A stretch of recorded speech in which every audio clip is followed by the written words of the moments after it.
Welcome back. It's Beyond the Box Score. I'm Dan Schneier. That's Jacob Gibbs. And what I was trying to say is it's rankings week, baby. This one holds a spot in my heart near and dear, Jacob, because this is the set of shows last year that really I thought took our show off. If you look at the views and really kind of juiced up the algorithm. So help us juice this up the algorithm right now by just immediately clicking like. I'm not going to ask for it later. Well, I may again ask for it later. I've never put a cap on how many times I ask you to like these videos, but click like right now, subscribe if you haven't already, and leave comments because it's rankings week, baby. And we're getting into the most important position to rank as far as I'm concerned, the wide receiver position.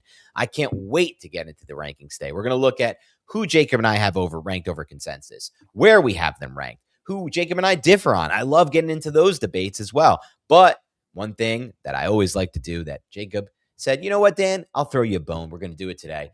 We're going to do a little strategy discussion, some 30,000 foot view stuff. So excited to get into all of that today. Jacob, how you doing, my friend? I'm doing great, man. You asked me on the quarterback show if I was excited, and I was like, I don't know. Like quarterback position. Quarterback doesn't matter that much for fantasy was kind of my response. And then I felt bad about that because it actually ended up being a really good discussion with a lot of strategic talk that I think is important for people. I was like, I hope people didn't sign off right after I said that I didn't care about doing this episode.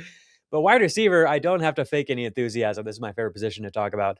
I'm really excited for this. You and I both put our rankings in like almost 100 receivers deep. So This might be a very long one. The strategic element of this is interesting too, because of course we really like a lot of these players up top, see a lot of upside for these players. But when it gets into the actual draft room and the way that things are going this year, I've been talking about this a lot. Like I did an episode where I looked specifically at the 1-2 turn running backs. It's this league winning candidates who could define 2026 fantasy football. And then even more recently, we did our running back ranking show, of course. So we talked through everything there in terms of like different pockets of the draft that we really like. And then in this quarterback tight ends ranking show, and then this 6 key breakouts, I'm just like really, I feel like kind of becoming fixated a little bit on the running back position and how to approach these drafts. And Dan was talking to me before we got on. He's like, I like where your head's at on this, and I think this makes sense, but there's some specific spots in the draft where you can't really just go running back, unless you're going to take Christian McCaffrey over Puka Nacua or something, unless you're going to take James Cook over Amon-Ra St. Brown or something like that. Because if you end up taking a Puka or a Jamar Chase or something like that, the way the running backs have pushed up, by the time it gets back to you in round 2, like late round 2, Kenneth Walker's gone at this point. He used to be there, but now he's gone. Amarian Hampton is gone. Derrick Henry's often gone. Saquon Barkley's gone. So what do you do? Do you go wide receiver to start? And then what do you do in round 3? The round 3, like there's basically no running backs unless maybe, you know what, if you want to take Javonte Williams or Kyron Williams or something like that in round 3. Jeremiah Love normally goes in round 3. But the way I have it ranked, like there really are not very many running back candidates to even be looking at in round 3.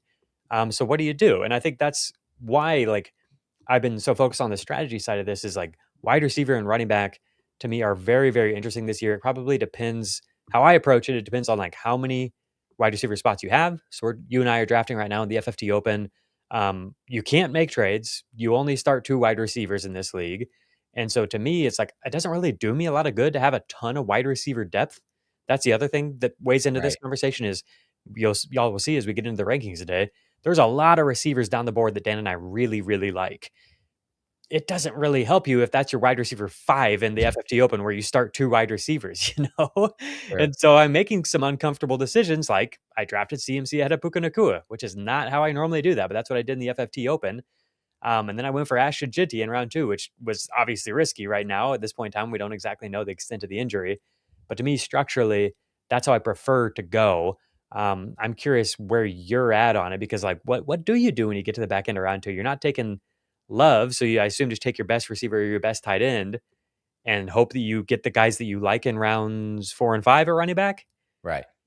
So that's why it's really tricky this year. I talked about this on, I think it was the Draftathon show. I did a few. It might have been with Sig on the couch yesterday. I'm not sure, but usually I'm a believer in as far as snakes go. And again, just to hammer it home, please play in auctions. They're so much better than snakes. But I do play in enough snakes with the FFT crew that I know about them. And usually I'm a big believer in just draft it. The good picks are as early as you can get in snakes. It's really just a disadvantage to pick later. Look, overall, think about it from this standpoint. If you have the first pick in the draft, sure, you have the next pick in the 24th in the second round, but you're getting more top overall players by picking earlier, which is another problem with snake. But this year, I'm looking at Jacob and I'm like, I hate picks 4 through 6 because I look at those and I'm like, do I want to take a risk on CMC? No. If not, or I'm yes, but some people are no, let's say Jacob. And if not, I'm either reaching potentially for a Cook, Taylor, or Chase Brown type, let's say, or I'm taking the best player available, which is Amon-Ra St. Brown, Puka Nacua, or Jackson Smith and Jigba. And then when I get back to me in round 2, I never have the opportunity to get these back. Drafting has gone too sharp. Earlier in the season, it was a good spot to pick 4 through 6 in a snake because you could get Walker or Hampton at that pick, potentially Henry. Those guys are all gone at this point. It's very sharp drafting this year. With the Genty fall with the injury, those guys are all gone at this point. So it makes you think, what do you want to do and how do you want to build out and do you want to take that risk? And so first of all, I'm more open to reaching, quote unquote, on running back with those picks 4 to 6 than I've ever been because of the build that I get, because I'm more excited about what I can get in round 2 at receiver. Secondly, and the thing you talked about, which I think was interesting, is just like how these teams are being built out. As early as 2 years ago, Jacob, I remember on this show, maybe 3 years ago on the main FFT being like, if you're not building your roster out to fill every flex spot with a receiver, you're not doing it right. If you're not drafting receivers early and just taking one running back and letting that second running back spot sit in your drafts forever and ever and ever, and then just kind of filling it out with a bunch of random guys, you're doing it wrong because of PPR settings. But that was a different league, man. And it was turning at that point. That was when teams ran a lot of 11 personnel. There wasn't a lot of mixed 12 personnel. There wasn't a lot of personnel groupings in general. It was just kind of run the gun, run these receivers out. And obviously, as defenses have changed, so has the NFL offenses and personnel groupings. And as I looked at it last year, when we went over our show week after week, Jacob, we just kept saying, I don't want this receiver in my flex. I don't trust this guy. He doesn't get volume. This running back does. That running back does. So my mindset has completely changed on this, Jacob. And at this point, like, I want to fill my flex with a running back, preferably. As crazy as that might sound in PPR leagues and half PPR formats, I just don't think that, I'm with you. I like these late round receivers. We're going to get to them today. But man, we liked a lot of late round receivers last year too. And a lot of those guys ended up doing absolutely nothing because of where the NFL is at. I went over it. I was looking at it today. You could look at the touchdown leaders at quarterback last year, and you'll be stunned to see the numbers. It's like the fifth most was like 30 passing touchdowns. And there was like guys sitting at 34 through 30 in spots besides Stafford. No one really threw touchdown passes last year. There just isn't a lot of passing production in the NFL right now. Will that change? Maybe. But I think we're actually leaning the opposite direction by the NFL, with a record high since 2002 from a tight ends drafted standpoint this year in the NFL draft. So I'm looking at the wide receiver position like, I want to get my running back early. I want to fill out my wide receivers in that range we're going to go over today. There's one range of the draft that I think is really key to fill it out, really rounds 3 through 6. And after that, I'm not as worried about what's left on the board. Dan coming in with a 30,000-foot view right away. Definitely some interesting stuff to think about there. Looking at the league at large and how that has affected the wide receiver position. I remember you and I did an episode at the very beginning of the offseason when we got Beyond the Box Score launched here back in February or whatever, where we had Ben Gretch and Ryan Heath on and came to a lot of those conclusions where it's like, it was a really bad year for wide receiver 2 scoring. This is going to be really interesting to look back on. I think some of the macro level stuff that's happening around the league is prevalent to the scoring changes for sure at wide receiver in terms of bigger personnel packages, leaning on the ground game, adapting to the way defenses are playing, and et cetera. I also do think that it's possible that we're overcorrecting because of the exceptional health at running back over the past couple of years and the exceptionally unlucky health at wide receiver. We've had tons of injuries to wide receivers and quarterbacks lately. And that can just be random. It's possible, at least, I think. So I am leading running back heavy like whenever I can early in the draft. That makes me feel way better, way more comfortable about how I build from there. But like we said, in some cases you can't because of where you land in the draft, unless you're just going to do something like draft Chase Brown ahead of the wide receiver 4 or something like that. If you're going to force James Cook at pick 5 or 4 overall or something like that, Jonathan Taylor, whoever it is for you. and just pass on that receiver, which honestly, like, I don't think, like, I've had CeeDee Lamb and Jackson Smith-Njigba ahead of James Cook this whole time, and I recently moved him above those two. I would even be fine taking him above Amon-Ra St. Brown, even though I think Amon-Ra St. Brown is basically a tier of his own below Sure. Puka Nacua and Jamar Chase, because you can often find a receiver that you really like in round 2. So let's get into some of those, unless you want to spend any more time with this strategically. Just want to say one more thing on that note. While I agree with what you said that running backs have run really hot with not getting injured, there has been research that did surprise me from Adam Mazer. I don't have it in front of me, but he's gone over it multiple times on main FFT, that we view this as running backs are more likely to get injured than receivers, but that's not actually the case. So I just want to throw that out there to start. The second thing is, I think even if the running backs get more injured this year and regress to the mean in that regard, Jacob, to me at least, the running back volume at this stage of the NFL is just so much more easy to predict to me than the receiver volume. I think that's the biggest crux I have with the receiver position now. It used to be predictable. They'd be in very similar personnel groupings. I mean, teams like the Giants under McAdoo would run 92%, 11 personnel with the same 3 guys on the field. That has changed so much, but the running backs are on the field. The running backs we think are going to be on the field usually are on the field, barring injuries. So I think that's the big thing that's really changed my strategy and mindset in fantasy. Yeah, it feels right now like we got a lot of running backs locked in. I don't know what to say about the injury thing. That doesn't seem right to me. I'm curious what that's. Do you know? Can you source that? Like, do you know what that's based off? What he was I'll talking about? talk to Adam and I'll come back on our next show, and it's based on his research. And I think it was for the first 2 rounds of the drafts. Okay. Yeah. Yeah, to me, like, I still lean into chaos at running back. That's what Okay. I've known for as long as I've, watched football.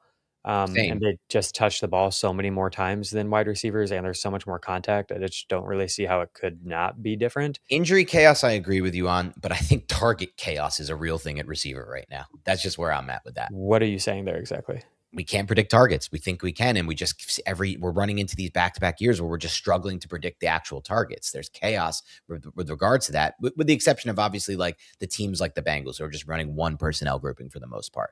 If you can find those teams, I say go for them, the Bengals, the Cowboys, because they're the ones that you can predict the targets for.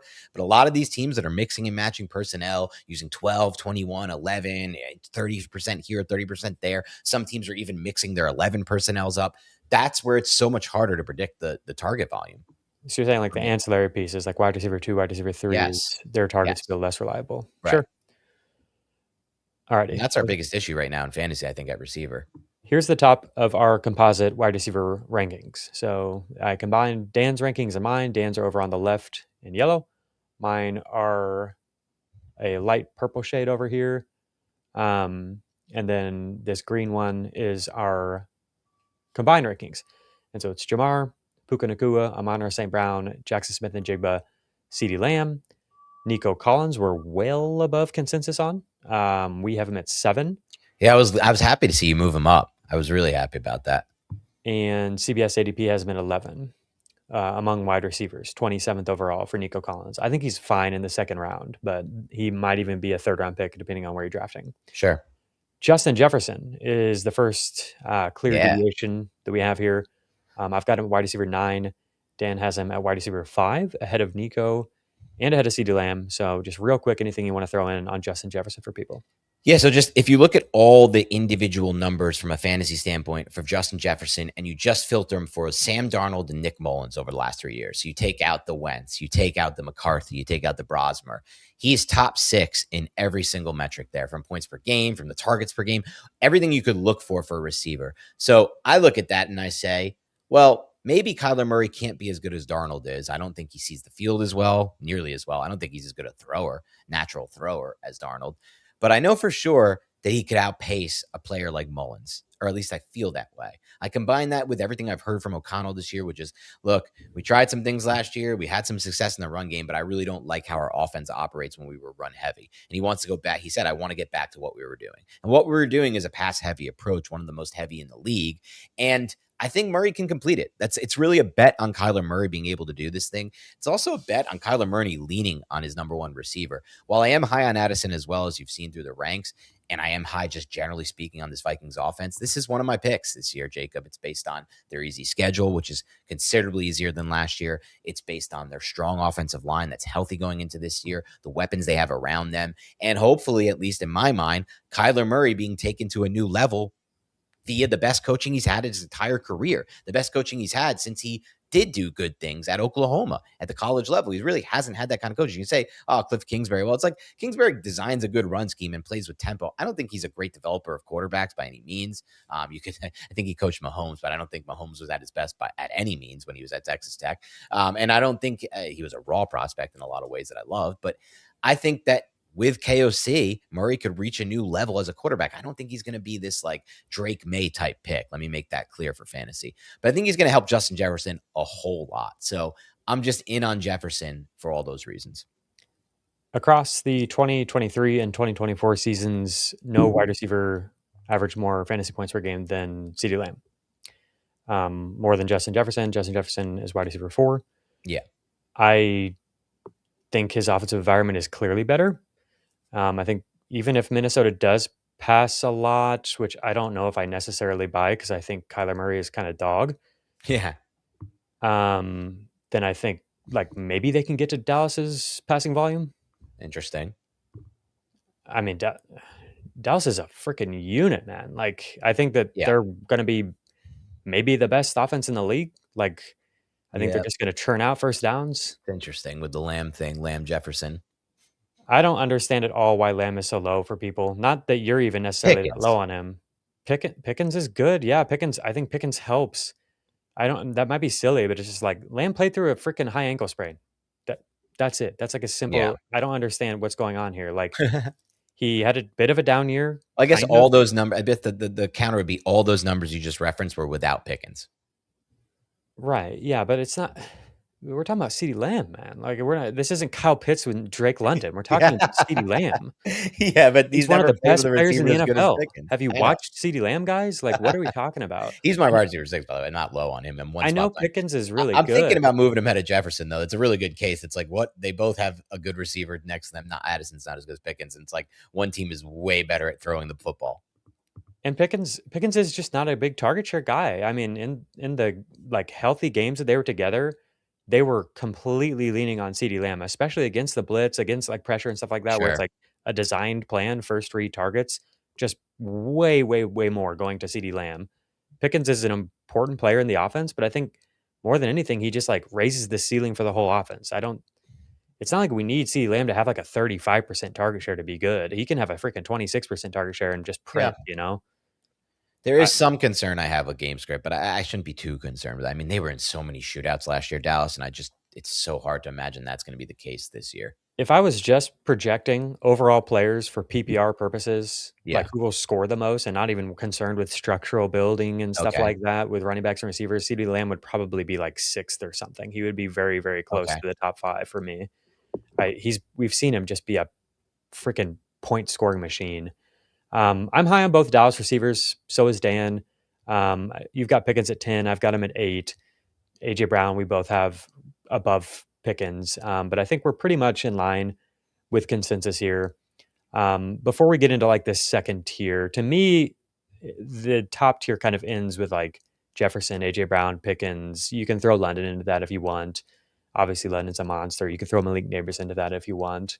I want to real quick before we get to our first break here, talk about the players that Dan and I are the highest on relative to consensus. Did you have something? I just want to say, because we haven't had a chance to do it on any of the other ranking shows, and tiers are really important for me. So I do want to specify when my tiers break. And my tier, because I haven't done that yet. Just do it. My tier breaks after Jefferson. So it's after Lamb and Jefferson. I think there's a drop off. Let me show the people your rankings. Okay. I think that they'll get a kick out of this. I went to go like combine our rankings, which you need, I'm like combining the two lists of names. And so formatting matters and stuff. And I pull up Dan's rankings, and it just looks like this, where it's like we've got misspelled Jalen Royals, Don't misspelled worry Zach about Fred, spellings. Don't worry misspelled. about spellings. I have to worry about the spellings. I'm combining the two lists to Yeah, make okay, one. well, you worry about spellings. I'm telling the people, don't worry about the We've spellings. got random You numbers know all who I over mean. the place. We got a Yeah. 59 next to Treylon Burks. That The means numbers something. have been fixed since, but that's because I'm moving people up and Jack down. Besh has got yellow and blue. Jalen McMillan's No, that's brown. a mistake. He should just be blue.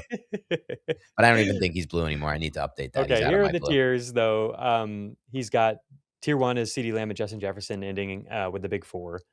Tier 2 is Nico Collins, AJ Brown, Drake London, George Pickens, Malik Neighbors, and T. Higgins, which I think is interesting.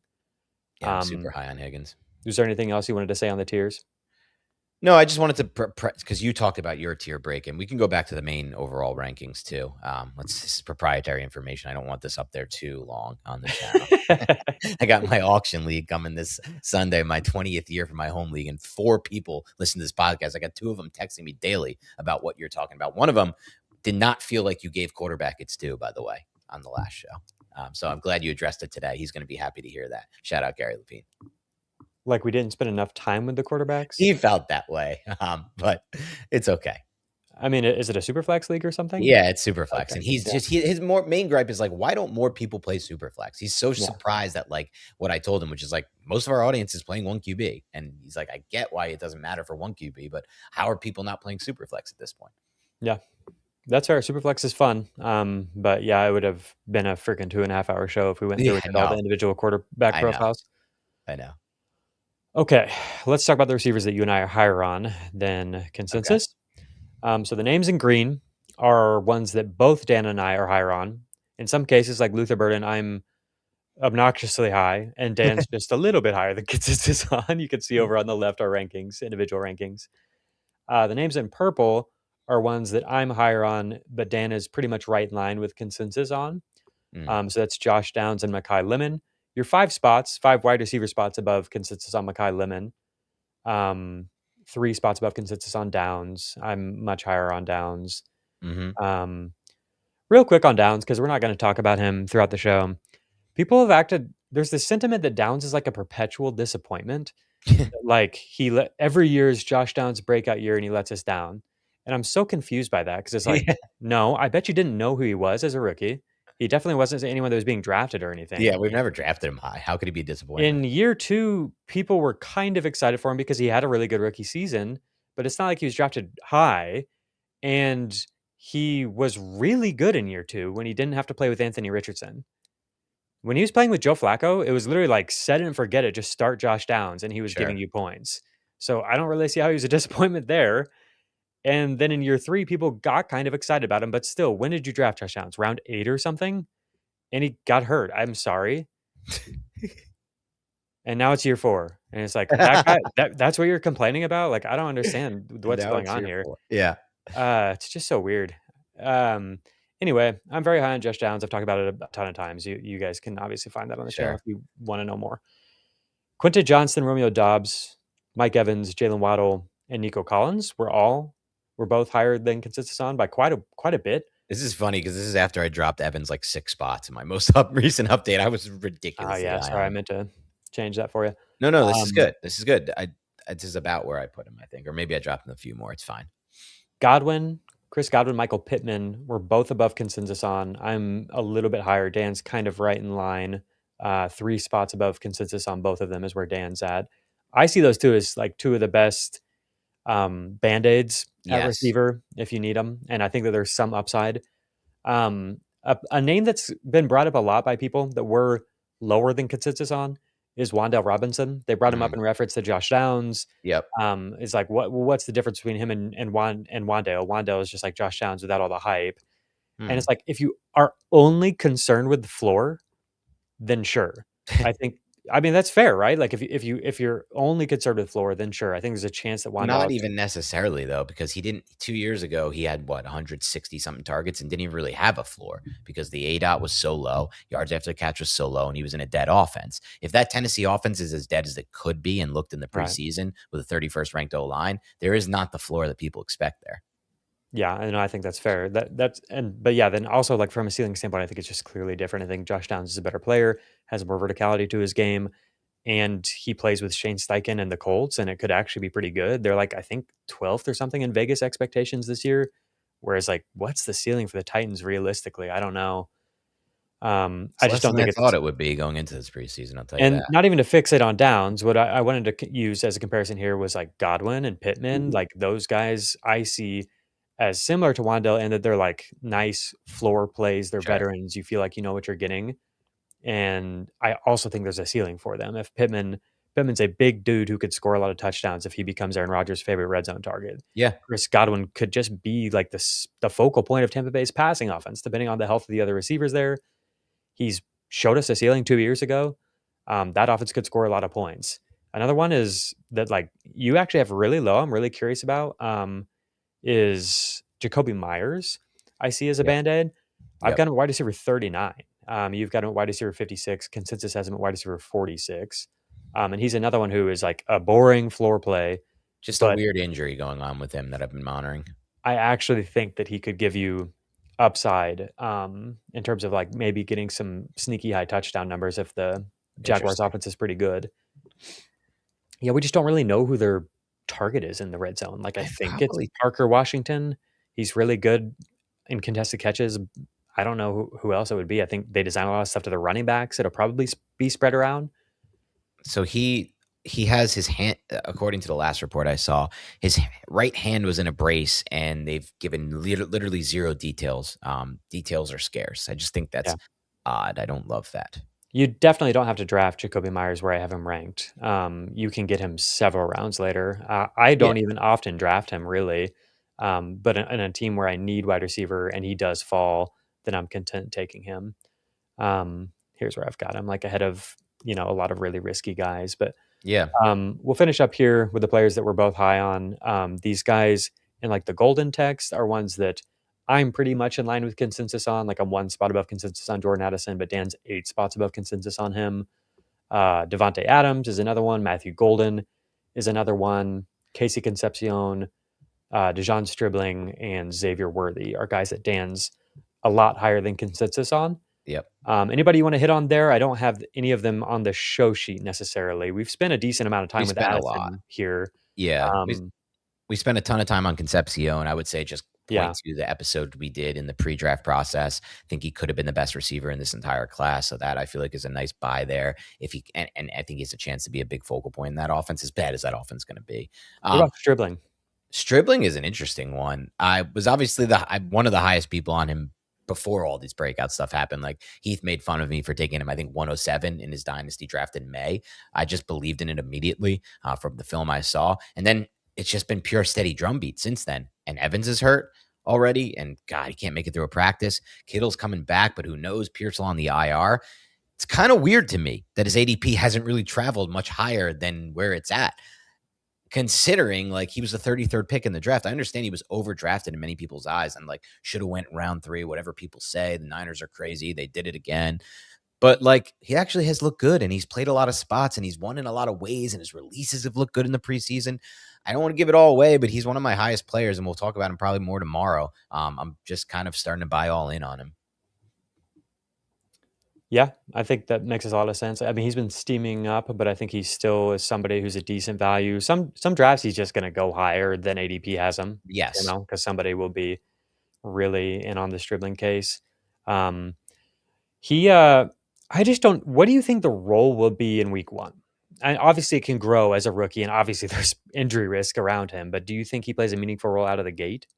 So the role is probably the biggest concern with him. I think with what he's put on tape in the preseason, it's hard for me to imagine he wouldn't based on that. But that's not, we can't always assume rational coaching. I think Harmon always talks about this, and it's a good point, or whoever talks about it. I'm not sure. I've listened to a bunch of different great analysts these last couple months. And so I am assuming rational coaching in a sense in that regard. But I just feel like the drumbeat's been so steady, he will. And I guess my ranking is in a lot of ways baked into that. You're right, though. If it ends up being like Debo's playing a big role early and Evans is fully fine and ready to go, it could be a problem with him. It could be a waiting game versus guys like Concepcion or other guys ranked in his range that are going to be on the field. Some other wide receivers that we're both high on that we're not going to talk about today. Romeo Dobbs, I think Yeah. he's maybe the archetype I was describing earlier, like a Band-Aid who might have upside, might have touchdown upside, great offense, solid player. They just traded away Keishon Boutte.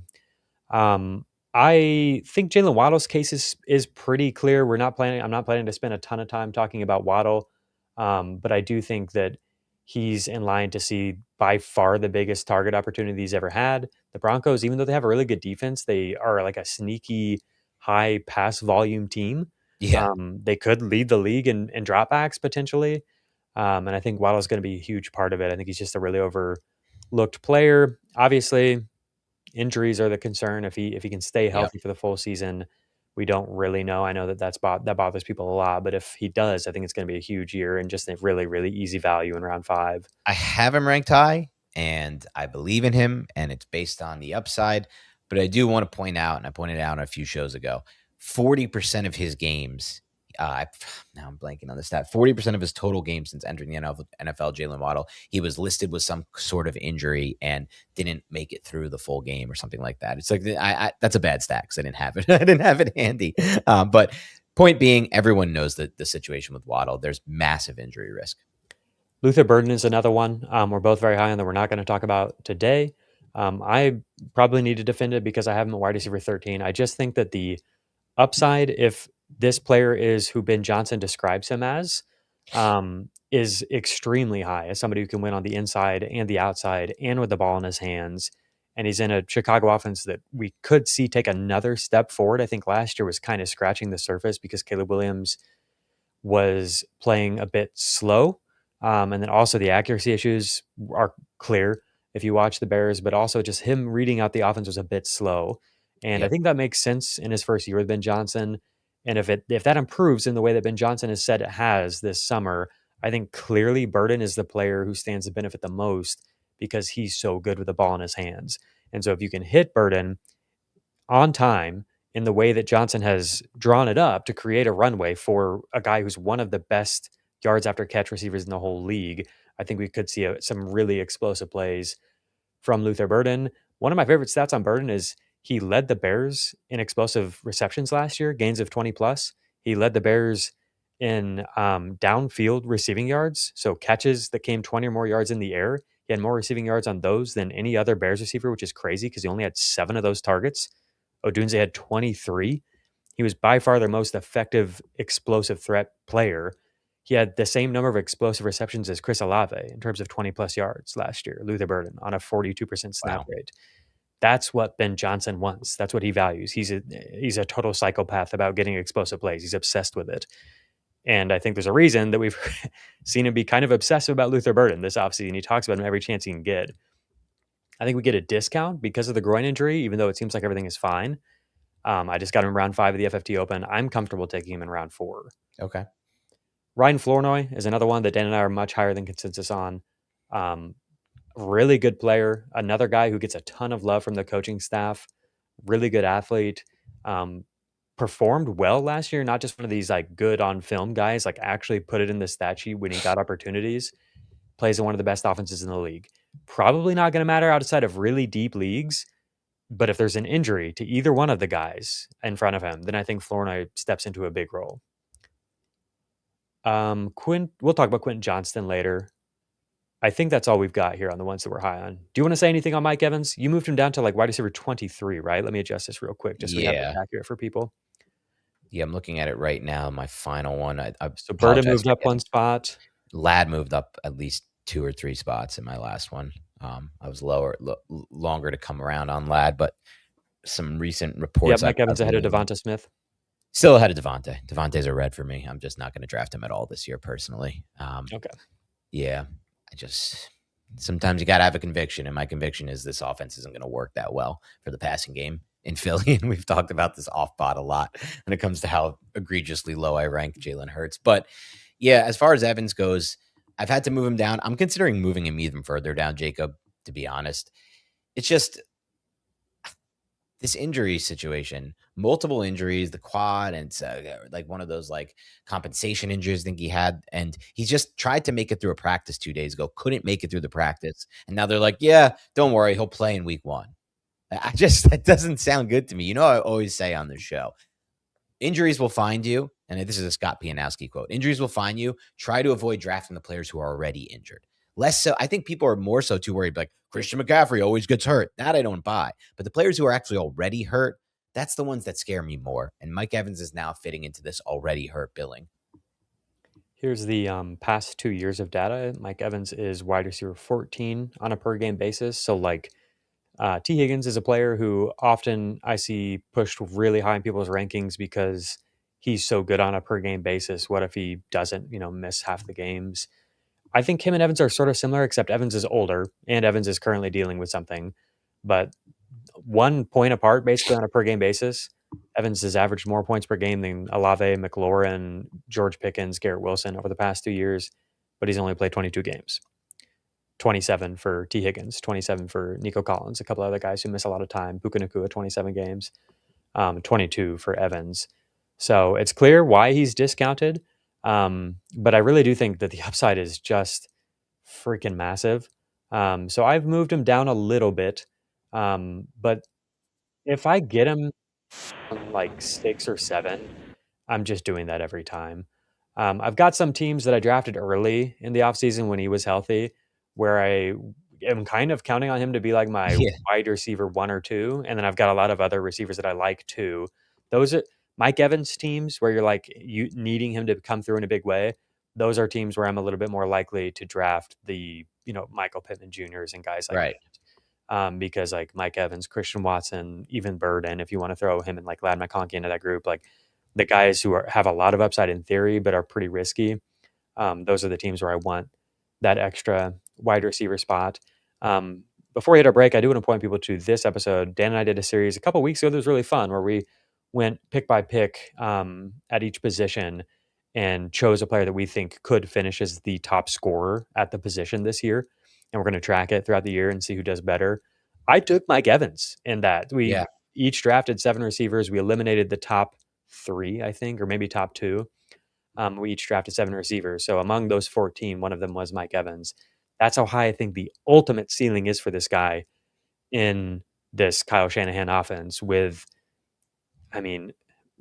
one of the top 5 in deep ball accuracy in 3 straight years is where you find Brock Purdy, according to Fantasy Points data charting. Like, no one cares, no one knows, but it's the truth.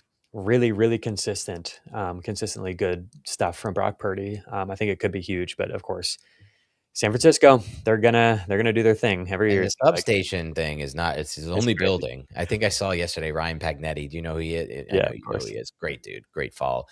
We should have him on the show at some point. I think he'd be cool to have on.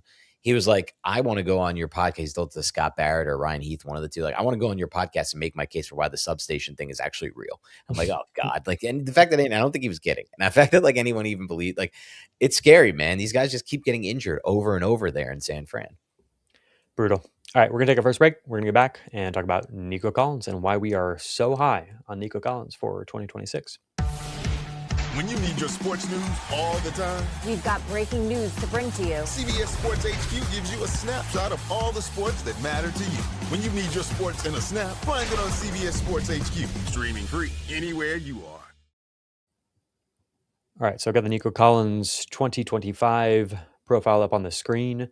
Dan and I did an episode recently where we looked at like this year's Jackson Smith and Jigba candidates. And I put together the list of who we would look at, and it was based off of players who had some sort of similar set of circumstances in terms of like new play caller, targets vacating with a teammate leaving, Devonta Smith, kind of, that type of situation. Nico didn't come to mind for me, really. Now that the Jaden Higgins injury has happened, I guess there is actually a target vacancy. But at the time of the recording, Nico didn't come to mind just because it's like kind of the same circumstances as last year in my mind. But at the end of the show, Dan was like, dude, you didn't even include our guy. You're sleeping on our guy. You and I have loved Nico for 4 or 5 years now or whatever. I was wondering if he was still your guy at that point. And yeah, Dad's called me a traitor and everything. He says he's the best this year's JSN candidate on the board. That was a really good episode, by the way, if you missed that one.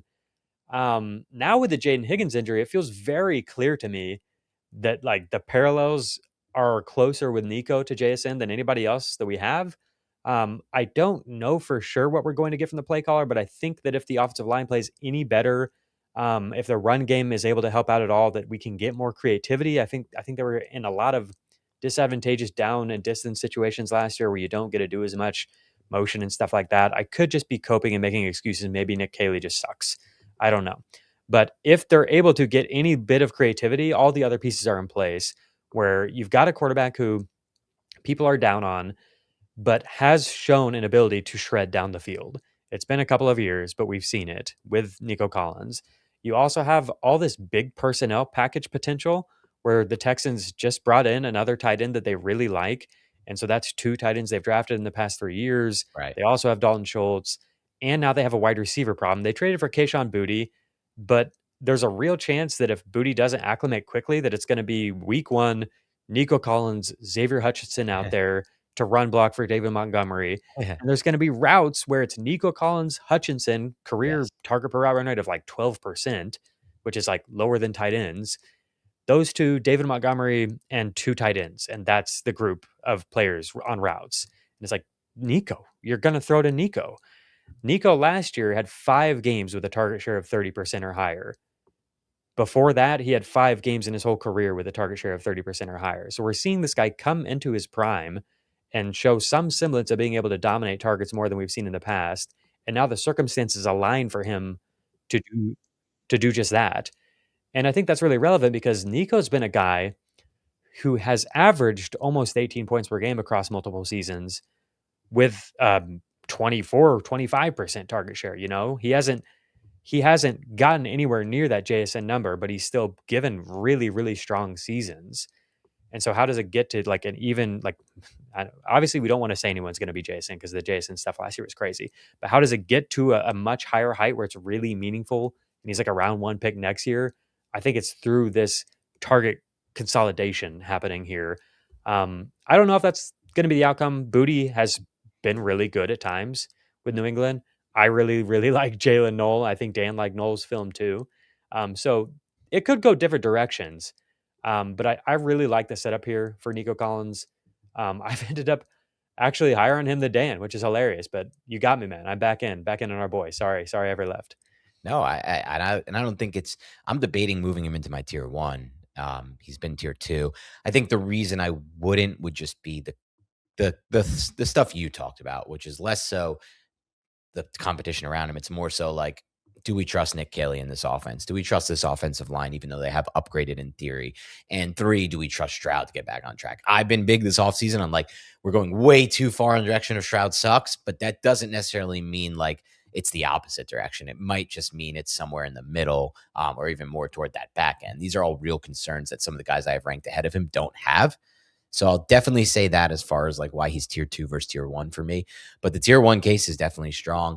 And I am interested to see, because you mentioned really like how like Xavier Hutchinson has such a low target share. Like, are we going to be looking at an offense that is truly one of the more like run heavy play action, 2 route combinations out, 2 routes out there, and it's like always going to Nico? Because if that's the case, he could threaten to be arguably a higher target share than just about anyone we have ranked above him, with the exception of, I guess, Puka. Like, I don't even know who would then compete with him up there. JSN, maybe, though I think that will come down for sure this year. Yeah, the strong target share. Who? Amon-Ra St. Brown.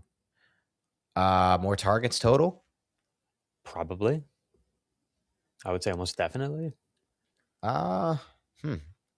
Do I side bet that with you? We haven't done any side bets on the show yet. And I want to mention that Drake London feels like a very similar case. Yes. Awesome. That's why I've moved up London lately. Awesome wide receiver, can dominate in the red zone, dominate the contested catch point. Not as good after the catch as Nico Collins, but good after the catch.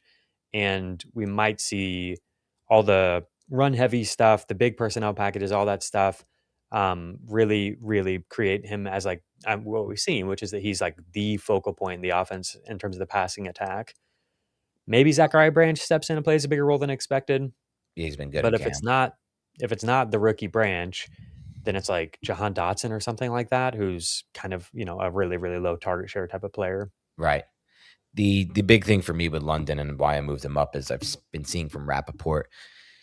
We'll see if it actually comes true, but they're leaning Penix for the starting job because Tua has just been so damn bad, and he is so damn bad.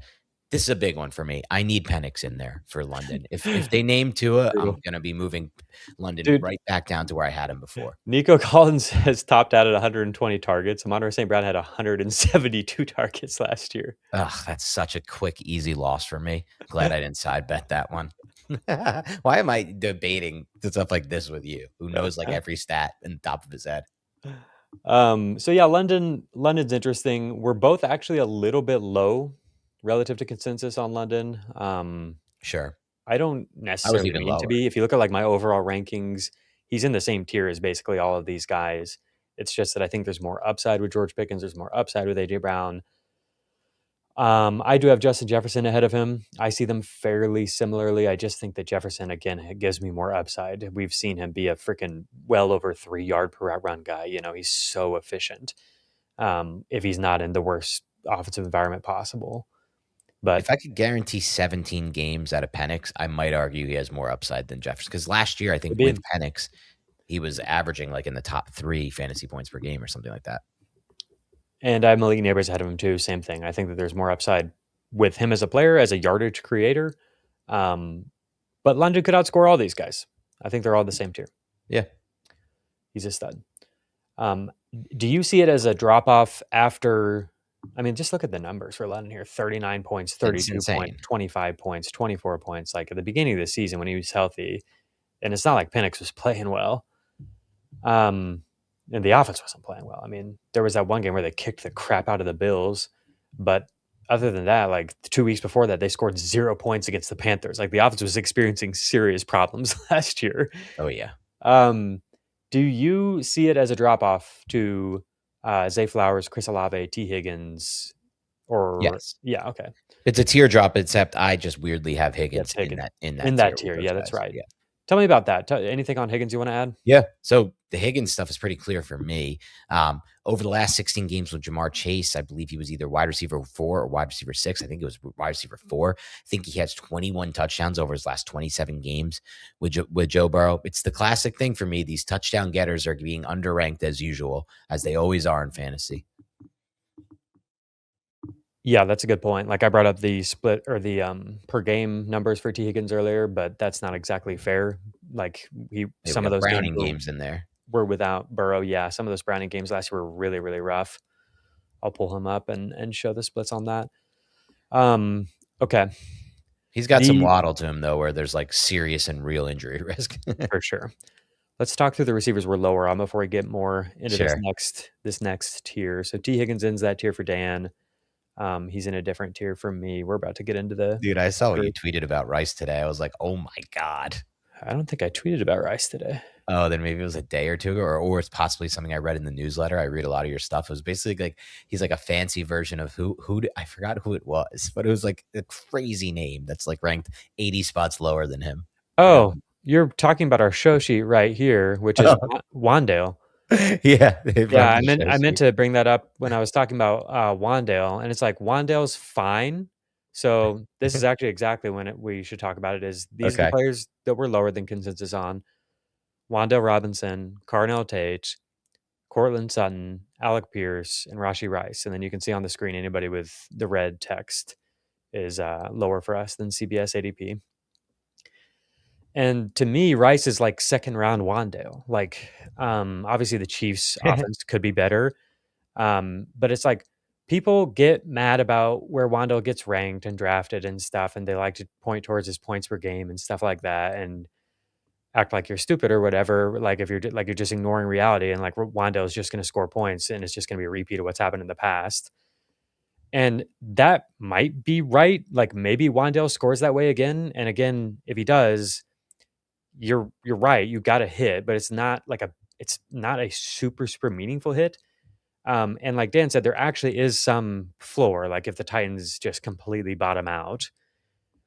So to me, I just don't draft Wandale, even though I don't think he's a bad pick necessarily. Yeah. Let me see where I have him ranked. Just soured so much on the Titans. It's been killing me. I was in a little bit more in on Wandale earlier, dropped in my ranks. A little bit more in on Tate earlier. We've talked about him. We love him as a talent, dropped in my ranks. Cam Ward, the same thing. Both the backs. It's like after listening to Dan Fornick And I think he makes a good point. This could be one of the worst O-lines in the NFL. And I just don't think a bad O-line fits Cam Ward's skill set. Cam Ward sat back there at Miami. I watched him sit with these massive pockets, Maui and Noah, Markel Bell, and one other guy I'm forgetting, like 3 legit NFL offensive linemen, and then just find stuff. But like when you can't sit and you're just scrambling every play, or you have to get it out fast and know what you're looking at, I'm not so sure Ward is that quarterback right now. And that scares the hell out of me with every Titan. Here's where I have Wan'Dale. I have Wan'Dale Robinson ahead of Romeo Doubs, who I really like, ahead of Concepcion, who I really like, Deshaun Stribling, Jalen Coker. These are guys I like. It's not that I think Wan'Dale's a bad pick. I'm ahead of Brian Thomas Jr. It's basically just that I think all these guys are better picks. I want to actually draft these guys if they're there, the guys that I've ranked ahead of him. All the guys I mentioned earlier, and then Stephon Diggs joining that group too. So like the Michael Pittmans, the Jacoby Myers, and those guys, the safer picks. I think Stephon Diggs is kind of like Wan'Dale, where like on paper he looks good. He could actually lead Washington in target share, I think. And I think there's maybe a little bit more upside. I mean, he's shown us actual like efficiency upside over the past couple of years, whereas Wan'Dale's pretty much just been an accumulator.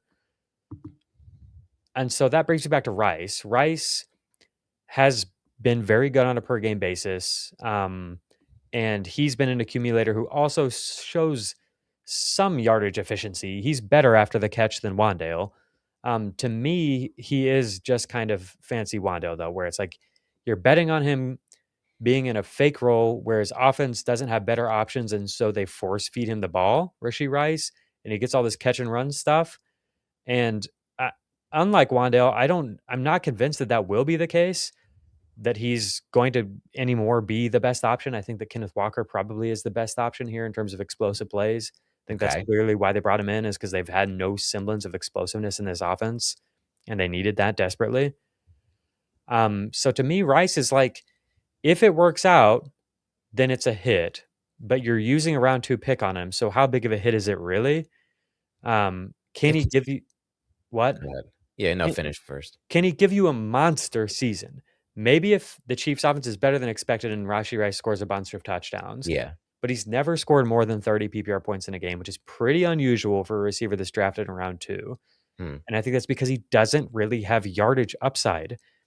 The way that he plays football and accumulates yards, Rice would have to have like 20 targets to give you like 150 yards, or just have some kind of random broken play or something. It's just you're right. It's just it's funny. 5 yards, and then it's 9 yards, and then it's 4 yards, and then it's 12 yards, and then it's 7 yards, and it's just like that is meaningful in PPR. It does add up.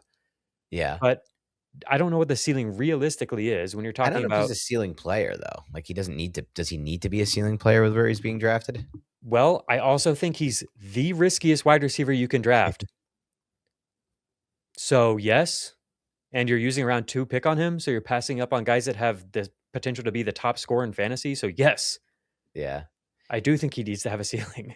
It's interesting though. Like, I'm not in on Rice. Obviously, you can see not just by my ranking, but if you look at my color coding. But I still think there's the boom case for him, which is like this offense rebounds. Mahomes is healthier than people think. They're a much better offense overall because they can run the ball now and get explosive plays off the run game. And Rice is still their best option to score in the red zone, and their best option for Mahomes by far from a target standpoint in the red zone. And all the other Chiefs receivers are injured or bad.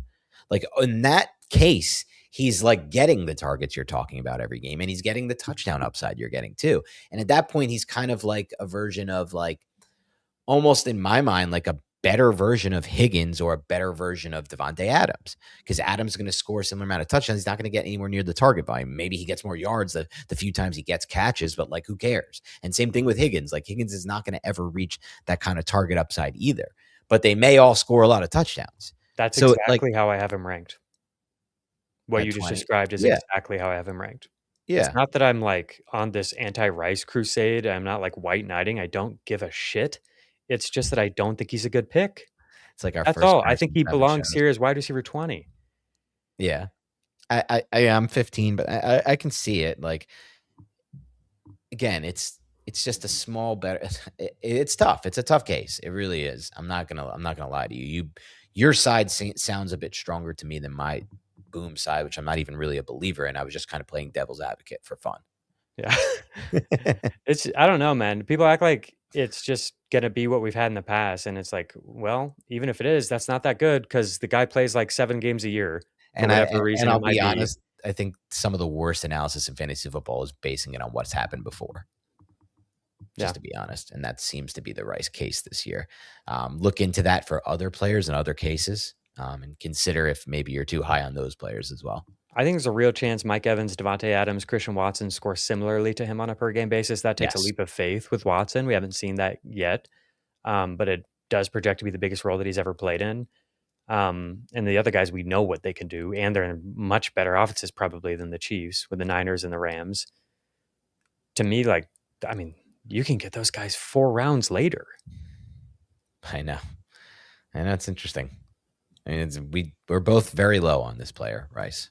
There you go. Rashee Rice, fancy Wan'Dale Robinson with a risk that he might go to jail.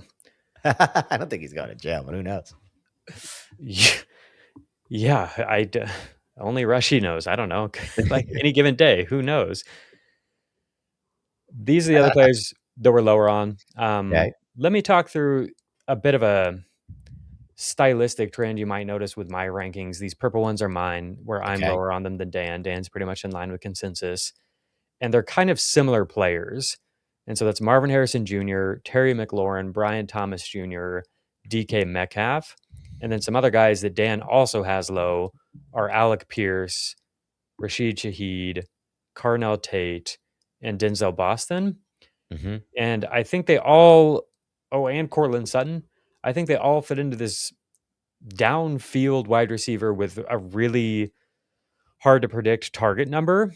And I think that the conversation that you brought up at the beginning of the show is relevant specifically for these guys, where I don't think that they're going to be a primary function of their offense, and defenses are playing specifically in a way that kind of prevents the deeper passing more and more and more these days.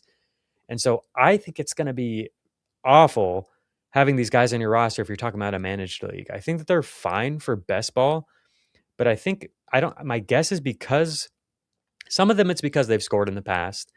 And so people know their names, like Sutton. But I also think because of best ball, like we're fine with these players, but then they just stay in that draft range. And it's like, I don't see that. I don't know. I don't see them as useful players for this year. I could obviously be wrong about them, and we could go into the individual profiles if needed. Like BTJ, I'm scared about the first 9 weeks of cornerback matchups that he faces, stuff like that. Cortland Sutton, I think there's a real risk that exists with his target share numbers, dropping significantly from last year. That is, one, obviously Jalen Waddle, but two, the one that people don't really think about is Pat Bryant, year 2 player who's been a phenomenal camp. Yeah. They maybe the player of their camp that they've talked about the most, and they loved him last year, and he really came on strong at the end of the year, but then he had shoulder, hamstring, and concussion injuries.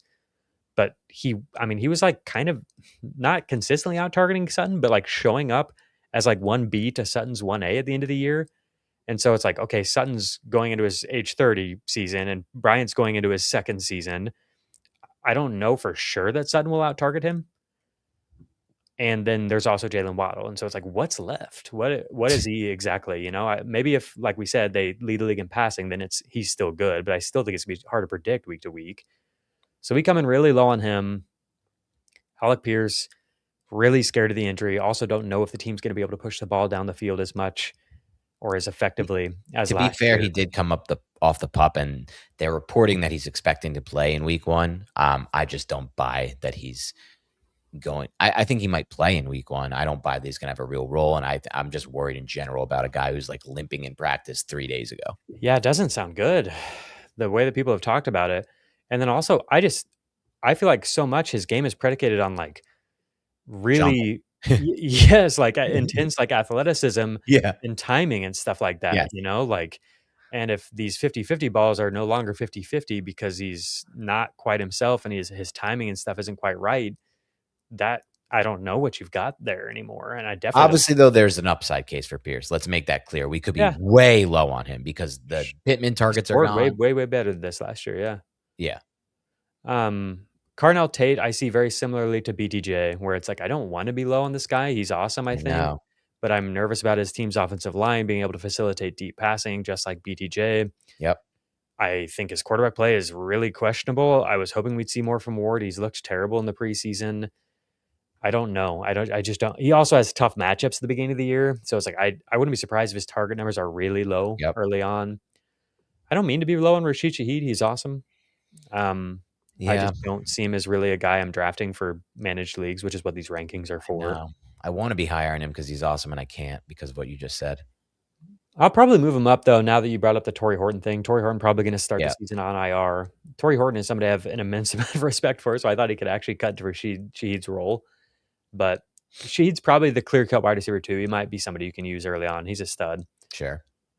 Okay, Marvin Harrison Jr. Let's have this discussion.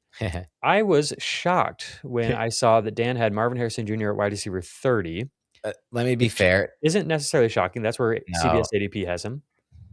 But then I saw Michael Wilson wide receiver 50. This was a mistake. I've since moved Wilson up to 41. That was just a big mistake. I had to reevaluate everything, my life included. Once you brought that up. Yeah, because you're the Michael Wilson guy, man. I am a Michael Wilson guy. I love the talent. I don't really know why I had him that low. If I'm going to just totally fade Cardinals, then I should have Harrison lower as well. But the more I think about it, I'm just hopeful somehow that Brissett can start a lot of games this year. I don't want to see Glennon. I mean, I did not doing this on purpose. I don't want to see that, and I don't want to see Minshew at all. So I'm just hopeful.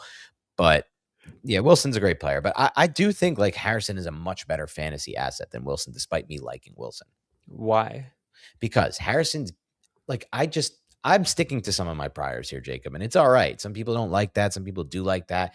But my evaluation, I want to stick to just because I've had 2 years in the NFL or whatever it is for some of these guys, BTJ and him. Like Marvin Harrison was one of the best prospects I ever studied. His releases off the line of scrimmage, specifically in the red zone, what that can offer a quarterback, the trust that I know this guy has a diverse release package when he's on the line of scrimmage. And if I have one-on-one with no safety help, I can trust that I can snap the ball and just get it out there to him because he not only does have an amazing release package off the line of scrimmage, he's got great, well, the hands are questionable, but he's got a great adjustment to the football in the air, and we've seen it throughout training camp, and he's got great size and body control. So, like, I just think he could end up being this, like, 10 to 12 touchdown weapon, and that, to me, is why I have him ranked so high. You know how I am with fantasy.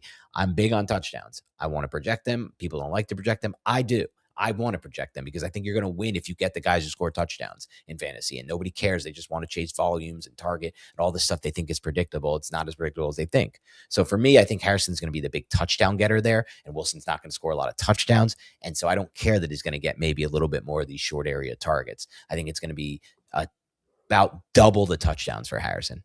Why? What? How? Sorry.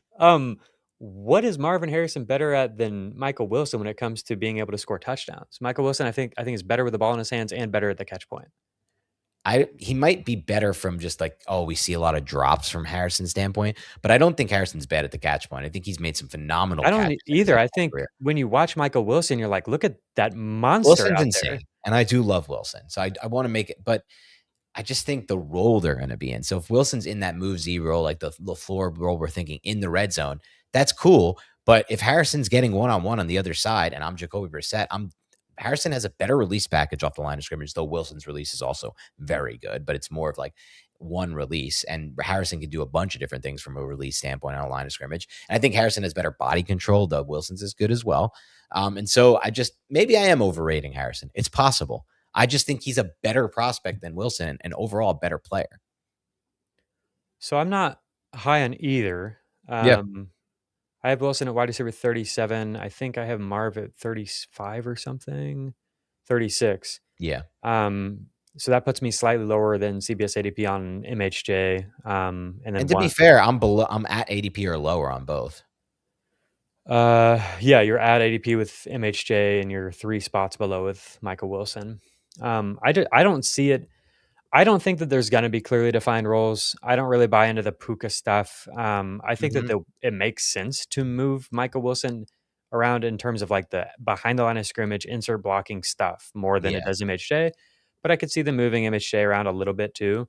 I think at very least we'll not see MHJ just kind of stuck in one spot. But like you said, he's good against press coverage. I don't think he necessarily needs the free releases. So if I had to guess, Michael Wilson moves a little bit more, but I think they'll both be moving and both be all over the formation, sometimes playing X, sometimes playing Z. And I think that they're both good.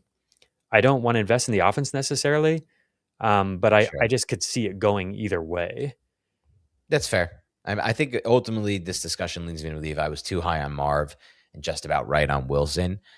It's so hard for me with these guys like Marv and Brian Thomas to have them ranked any lower than I do already personally, because I just feel like they're better than a lot of the guys at football than the guys I rank ahead of them.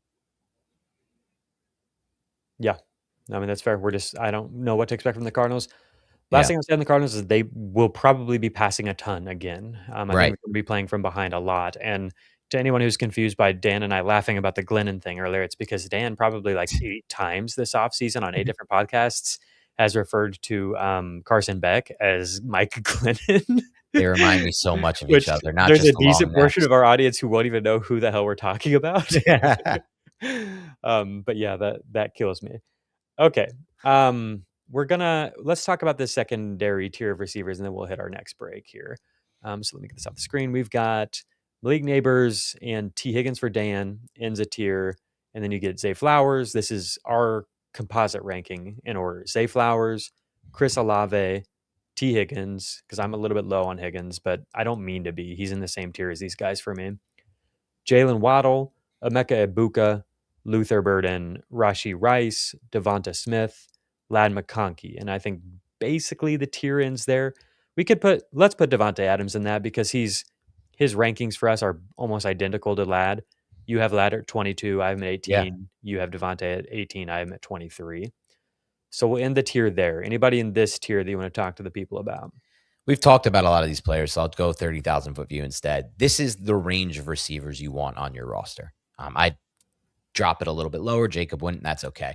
So this is where it gets interesting. If you want these receivers on your roster, it's kind of what Jacob and I spoke to earlier. You got to build out running back early because that's the way to get these guys. If you're building receiver early and you take the Puka, the JSN, or the ARSAB in round 1, and then round 2 comes around, you're like, crap, all the running backs are gone. I guess I'll take another Nico or Drake London or whatever. Now you're in a tough spot where it doesn't make sense to load your roster with these types of players at all, really, at that point, especially if you're playing in a 2-receiver league. So just consider that for your build. If you agree that there's value in this range and you like what you see here too, you really want to try to position yourself to be able to take these guys. So I have T. Higgins splits with, you wanted Jamar and Joe Burrow on the field, right? Yes. It was not just Burrow. So over the past 2 seasons. The stat I gave was just Burrow, but you can do both. Yes. Oh, I thought it was with Jamar too. No, it was just with Burrow the last 16 games. Over the past 2 seasons, he's played 18 games with both of them on the field, and he's averaged, T. Higgins, 16.7 PPR points per game, which is really good. Last year, that would have put him almost identical to Chris Olave, so like wide receiver 8-ish.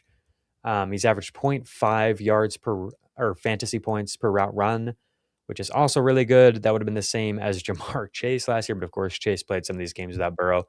So that would have been just above George Pickens. That would have been just above Zay Flowers, just below Drake London in terms of fantasy points per outrun for T. Higgins with both Jamar Chase and Joe Burrow on the field, 18 games over the past 2 seasons. So wide receiver 8 on a per game basis. Dan has him at wide receiver 12. I have him at wide receiver 19. It's mostly just that he misses games every year. But I mean, you could say the same thing about Nico Collins, you know?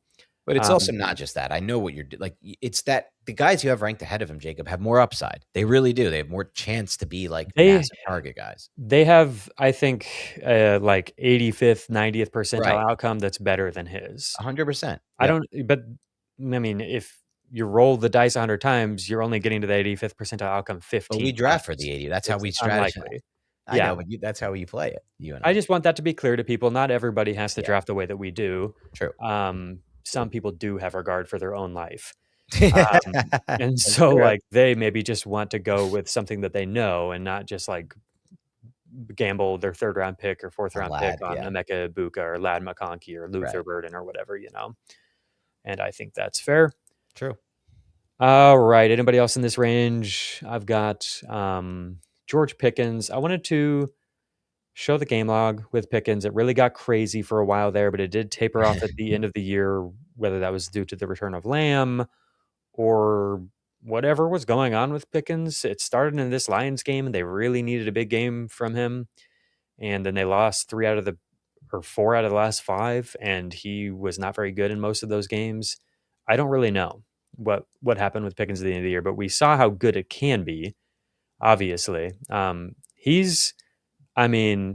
many receivers do you think, Dan, you just watch football and you're like, that guy's definitely better than George Pickens? That's a great question. Let me do a quick look. Puka, JSN, Jamar. I'm not even as sold on Puka, but yes, JSN. What? Mm-hmm. You haven't been watching Puka, dude. He's a little bit of a McVay merchant, but I knew you wouldn't like that. Puka's a god at everything, dude. A little bit. One weakness in this guy's game. A little bit of a McVay. I said a little bit, not a lot. Sure, for fantasy, he gets an increase in scoring because of McVay, but like literally, what is even George Pickens better at? Vertical releases off the line of scrimmage, stacking vertically. Maybe that's it, though. That's it. He's so good. Like you used to be able to say he's better at the catch point, but I think Puka last year was an absolute monster at the catch point. He was good. Okay, I take that back, Puka. But yeah, definitely Pickens is better at beating people deep. Puka, Chase, Brown, JSN for sure, Lamb for sure. Is that where it ends for London for sure for me? I'm not so sure it's Lamb for sure. Maybe not Lamb for sure. He's so good, man. Nico, I think I would probably put Nico ahead of him. Yeah, maybe not. I'm so high on Nico. Lamb though, and then maybe Neighbors if he gets healthy and gets back. It's like a handful of guys. Yeah, he's so good. He's so much better than people realize, and it's like he plays in the best offense, one of the best offenses, you know. So like, correct. Yeah, it could honestly be a monster season. We had an episode with Heath Cummings where it's like your fantasy rankings are probably wrong. Just pick good players, and he's very high on Pickens for sure. He's comfortable with Pickens in round 2. Like we've said, structurally, if it's him or Derrick Henry, him or Kenneth Walker, I'm going with the running back. But I think Pickens is a monster for sure. Chris Olave, we should talk about. People are convinced that we're getting even more from Olave this year than we got last year. I saw you tag me in a Nick Underhill tweet about Tyler Shuck playing really well in joint practices. Has anything changed for you with your opinion on Shuck or the Saints? He's been fire in camp, but I wanted to make it clear. I said that as a joke because I've been at these camps for the Giants. It is so hard to explain how little of what we see at camp translates to real NFL games via the pass rush, via even the joint practices. So I'm actually more scared on Shuck. I'm going to lean more on the idea that when the pressure is actually coming, like I saw a play today Underhill put out and it was like, look how accurate Shuck is. And it was like, yes, this is an amazing throw in the red zone. It was really accurate, but he like scanned the field and bounced around 6 times before making the throw. And there was no pass rush on the play. Like there literally was a 7-on-7 drill. So when it really comes to push and shove, he struggled last year, Shuck, dealing with pressure. There's been injuries across the board. Jordan Tyson, what a nightmare that is. I might move him completely off my board. I just think he's maybe like an injury always kind of player, given his college track record and what's already happened with him this offseason, the earlier injury in OTAs, and then once again in camp. Olave injured now. We don't have any details. We're kind of just ranking him like nothing happened, which is fine for now because we don't know. I just kind of feel like that whole Saints offense is very overrated right now. So that's my take on Shuck. That's fair. Dan and I did like 35 minutes on Shuck. If you want more, if you want to dig into the details of like why we're a little bit concerned that people are maybe getting ahead of themselves with him and some of the concerns with the film. Olave is very, very good. I wanted to point out a few things here. And the first being that I've got the splits with Shuck on and off the field. You can see them if you're watching on YouTube. With Shuck on the field last year, 28.5% target per route run rate for Chris Olave. That's very, very good. With Shuck off the field, it was 25%.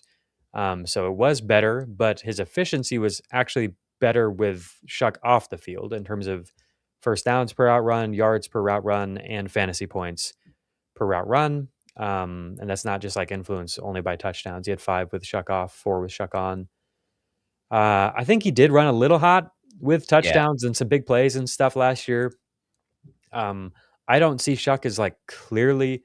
I feel like people have this sentiment that like Shuck, like Olave, look what Olave did last year and only had half the year with Shuck. And like once Shuck took over, then he really went nuts and like it's just going to be even better this year. And it's like, it's not borne out in the data, even in terms of the splits, even though the Shuck data came against the far softer portion of their schedule. It wasn't any more efficient than with Rattler. So I don't know. With Olave, I've got him high. I've got him at 14. Dan has him at 13. I think he's a rock solid pick, but I see him going in like round 3 pretty regularly. Yeah. And I just don't know if that's going to be worth the squeeze at that price, like if the juice is worth the squeeze there. I don't know if he gets to the type of ceiling season that makes me totally regret being underweight on Olave. So I see more of the ceiling case than you do. I just think that the floor is as low as you described it or lower. The ceiling case is like that rapport Bills with Shuck, and they're just an unbeatable tandem that you cannot beat on those outbreaking routes and those in-breaking routes. And it's just constant target. Because that's what we got at the end of last year. He did run hot with touchdowns to kind of boost it up, but he was in that locked-in wide receiver 1 range, and you're drafting him outside of the wide receiver 1 place right now. So I do think that that's possible, especially with the Tyson injury. It's just there's more downside. There's too much downside. I don't, I mean, I worry a little bit about the fact that Tyson's out, and maybe that's silly, but it's like, if there's nothing else in this offense, I guess it seems unlikely to me that they'll truly be like unstoppable in the way that we saw last year from like JSN. That was What was there last year when he was going off? Well, I don't think he was unstoppable. I mean, he had good games, but it's not like there wasn't a ceiling season. It was like a very good season. If he gives you that season in round 3, it's like, nice. That's great, but it's not like some huge league winning win in round 3, in my opinion. I'm not saying that he has league winning upside. I'm just saying like wide receiver 3 in fantasy points with Shuck last year. Not that it could get like if that wide receiver 3 in fantasy points with Shuck last year. What are you saying? His points per game was Shuck when Shuck was the quarterback. He was wide receiver 3. Oh, okay.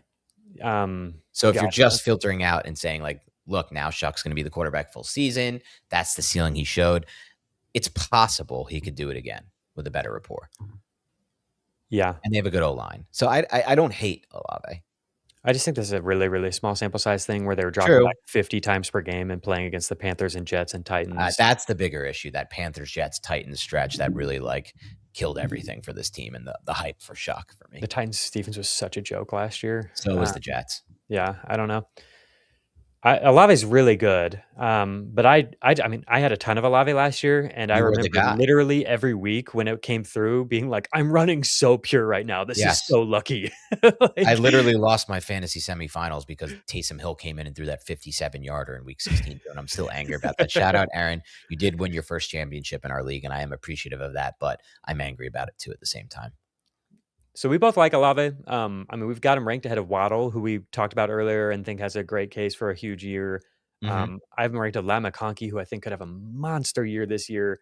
Some guys that I think have really high upside. I'm like, I'm going to take Olave here because I do see like the ceiling you're referring to, which is, to me, he reminds me of Zay Flowers, but I think that it's just like, well, one of them gets to play with, freaking Lamar Jackson. True. That's basically where I've arrived on Olave. Is like, that's a good point. Like, and then in the sense, like Olave just kind of got lucky and ran hot with touchdowns when Flowers just kind of been the opposite. Yeah. Good point. Because before this year, people will say like Flowers can't score touchdowns. Olave had 9 touchdowns. Flowers right. It takes him 2 seasons, but it's like very good point. Said the same thing about Olave last year. That's just luck. Yep. He's like a couple inches taller than him, but he's not a big touchdown guy. Like I don't know. 100%. Good point. So yeah, I see him similar to Flowers, which is a really good player, a player I'm happy to draft if the guys I really like are off of the board. But I do think ultimately you're probably getting a higher like league winning probability from a Burden, a McConkey, a Buka. I like Devontae Smith a lot, but it's a very thin line. Tightrope you're trying to walk, I think, to get him to that point. And Dan's disbelief there, I think, is totally warranted. Olave feels a lot safer, even though there are obviously health-related concerns too. So I don't end up drafting him much. All right, we're going to take another break. We'll get back and finish up this wide receiver discussion. See you Sunday, Jim. Whoa! Delivery! Thanks, Kurt. You like that. See you Sunday, Jim. Sunday. See you Sunday. See you Sunday. See you Sunday. I just got my pilot's license. See you Sunday! The whole town can feel it. Sunday's coming.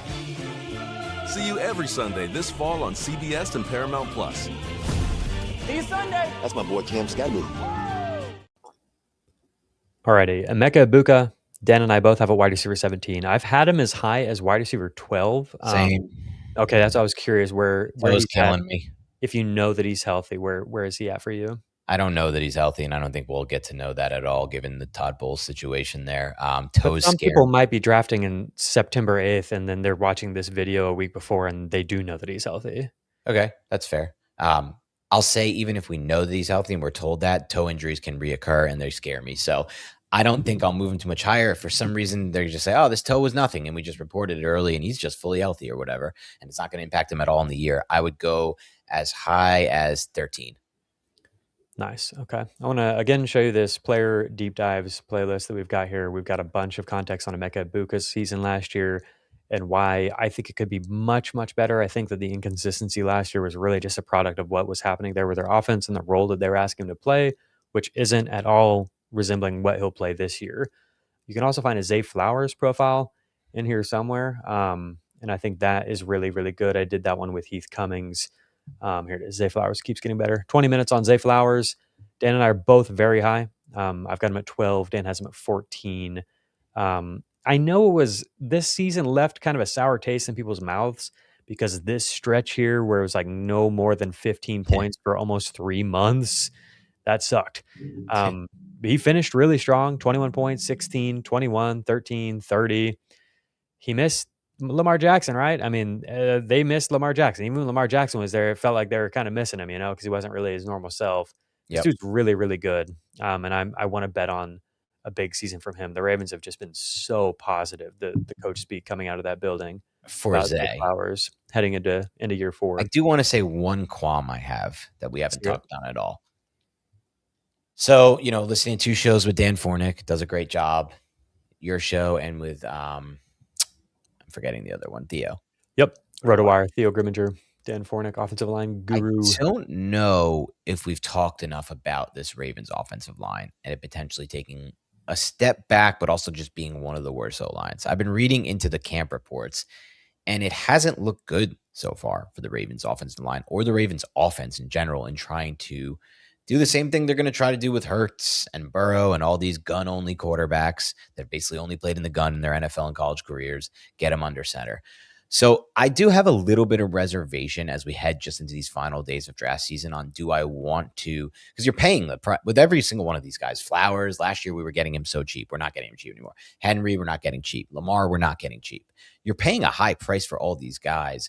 And if there is any kind of reservation for me about the offensive line, I may be more willing to just pay that same price for the guys ranked around them. As of now, I don't see myself rostering too much Flowers. Henry, I'm starting to sour on a little bit, and I'll just pretty much never roster Lamar. Yeah, that's fair. I think it could be a huge year from Baltimore. I'm really excited about the coaching, what Declan Doyle might bring over. I think maybe, there's a chance that he's one of these force multiplier type coaches. And then obviously they have massive talent there. The offensive line coach is the guy from Atlanta who did really well, Ledford. People have been really high on him. He's in Baltimore now. The run game, Yeah, and so I think that could help.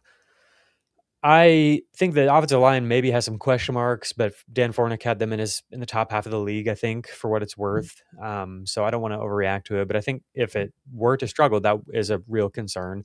And we don't exactly know what it's going to be like for Baltimore.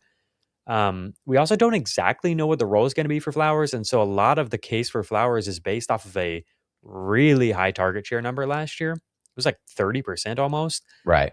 And if that comes down at all, then that is meaningful for sure. And then what if he doesn't score the touchdowns? A lot of people are thinking that he can, but what if he doesn't? Then he might have kind of like a low ceiling type player that's really expensive. So that's fair. I actually don't draft him much right now either, because he's gone from he was like late round 4 earlier in the summer, I think. There was a time where it was like pretty easy. I was just kind of auto clicking him in round 4, but now he's like a round 3 pretty firmly type of player. And I don't often get Flowers in drafts lately. I see him as pretty similar to Luther Burden. Obviously he has a better track record. But he's much more expensive. I've burned at wide receiver 13, Flowers at wide receiver 12. Wide receiver 10 is Malik Neighbors. I think that this guy, if healthy, and if Jackson Dart is healthy at the end of the year, I think this guy could light fantasy on fire. I've got his game log up on the screen. Obviously, this, like Flowers, this is boosted by a ridiculous rookie season target share, 35%, 29% last year in 4 games. Different coaching, so maybe it's not that high, but it also might be that high. Who's getting targets on this team? Maybe Isaiah Likely gets a lot of targets, but there's no clear target earning wide receiver, really. The receivers they have are more like field stretching threats. Malachi Fields, the rookie, I don't think is like a big target share guy, even if he might be a quality player. And so I think there's a chance where Neighbors does just dominate the target share. And when you look at the Neighbors game log, what stands out is obviously there's the massive games, but there's also pretty crazy consistency, double digits basically every game, other than what people maybe remember, which was the couple of inconsistent games right before his injury last year, one of which he only played about a third of the game. But the game before that against the Chiefs, he did not play well.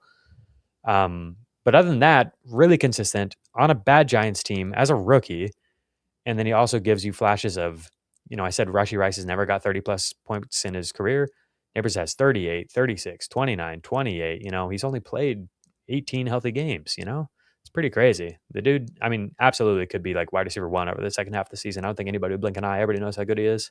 Yeah, not another one of these like very difficult players to project boom bust wise. So the boom case, you went over a bunch of it. I would say to add further to that, while Daniel Jones did play very well with the Colts, I want to make that clear. I watched the tape. I was impressed. He played better than he ever had in my opinion, at any point in his career, including 2022 when the Giants were dead last in explosive throw rate and his season was very overrated, but he played good with the Colts. He was horrible. And I mean horrible, the worst he had ever been in his one season with Neighbors, and Neighbors still put up those numbers. So even if you think Dart regresses, it should be better quarterback play than Neighbors has had at any point in his career, with the exception of that Russell Wilson game, because Russ still kind of could throw the ball, especially against Dallas and that bad defense in that game. That's the plus side.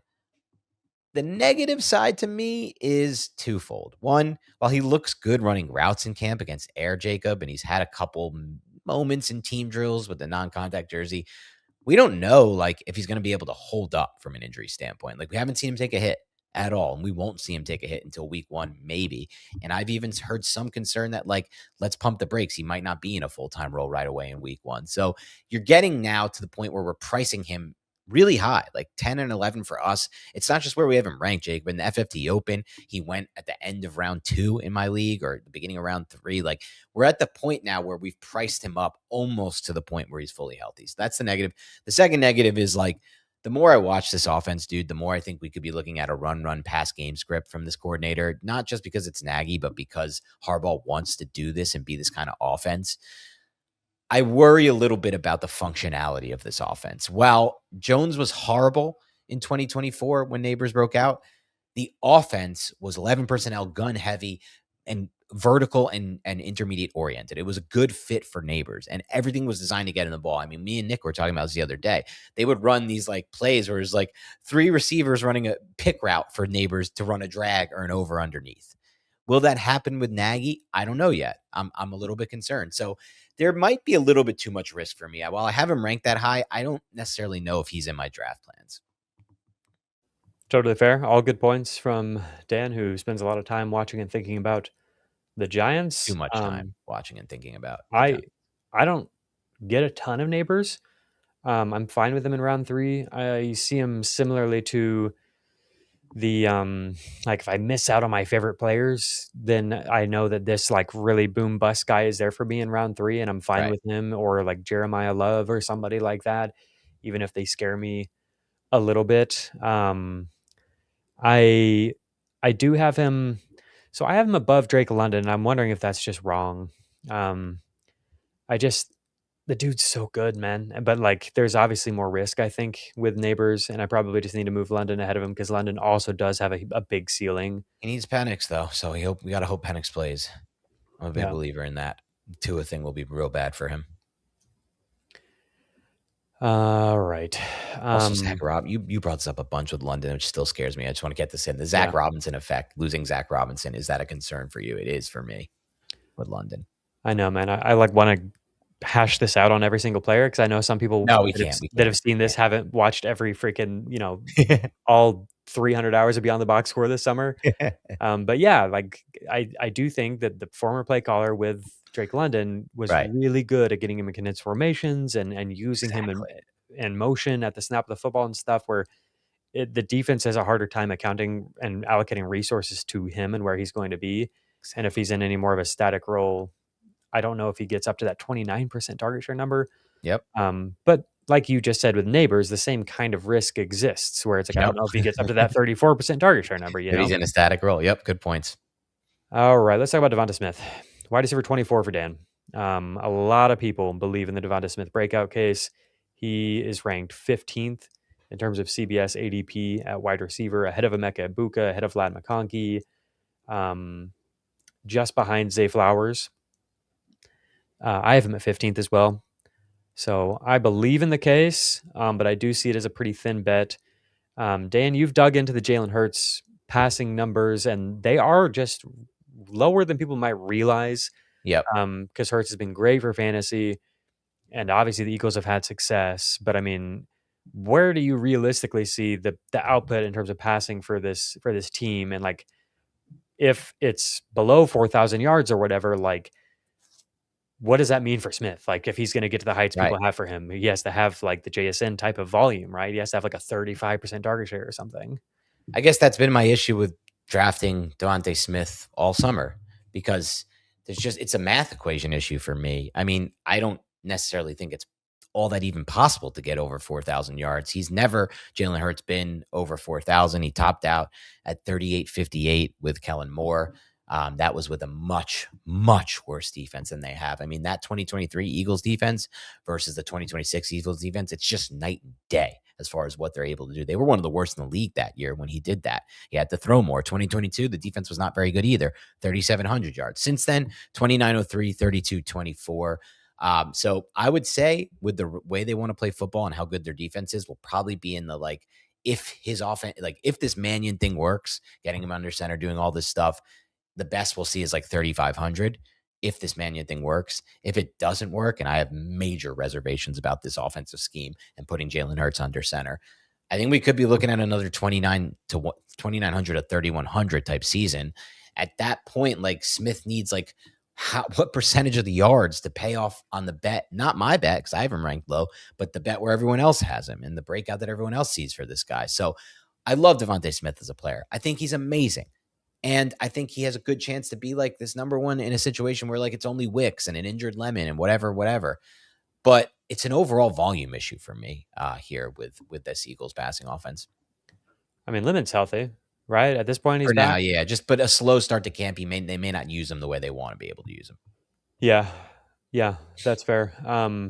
I think Lemon might actually be somebody who gets targets. I really like him. Is he somebody you're targeting at all late in drafts? So you and I talked before we jumped on here about just like how underpriced the rookies are this year. Does he stand out as somebody you want to target, or are you just kind of avoiding the Eagles in general? I'm okay at a certain point with him. He's definitely not somebody I'm looking to target, though.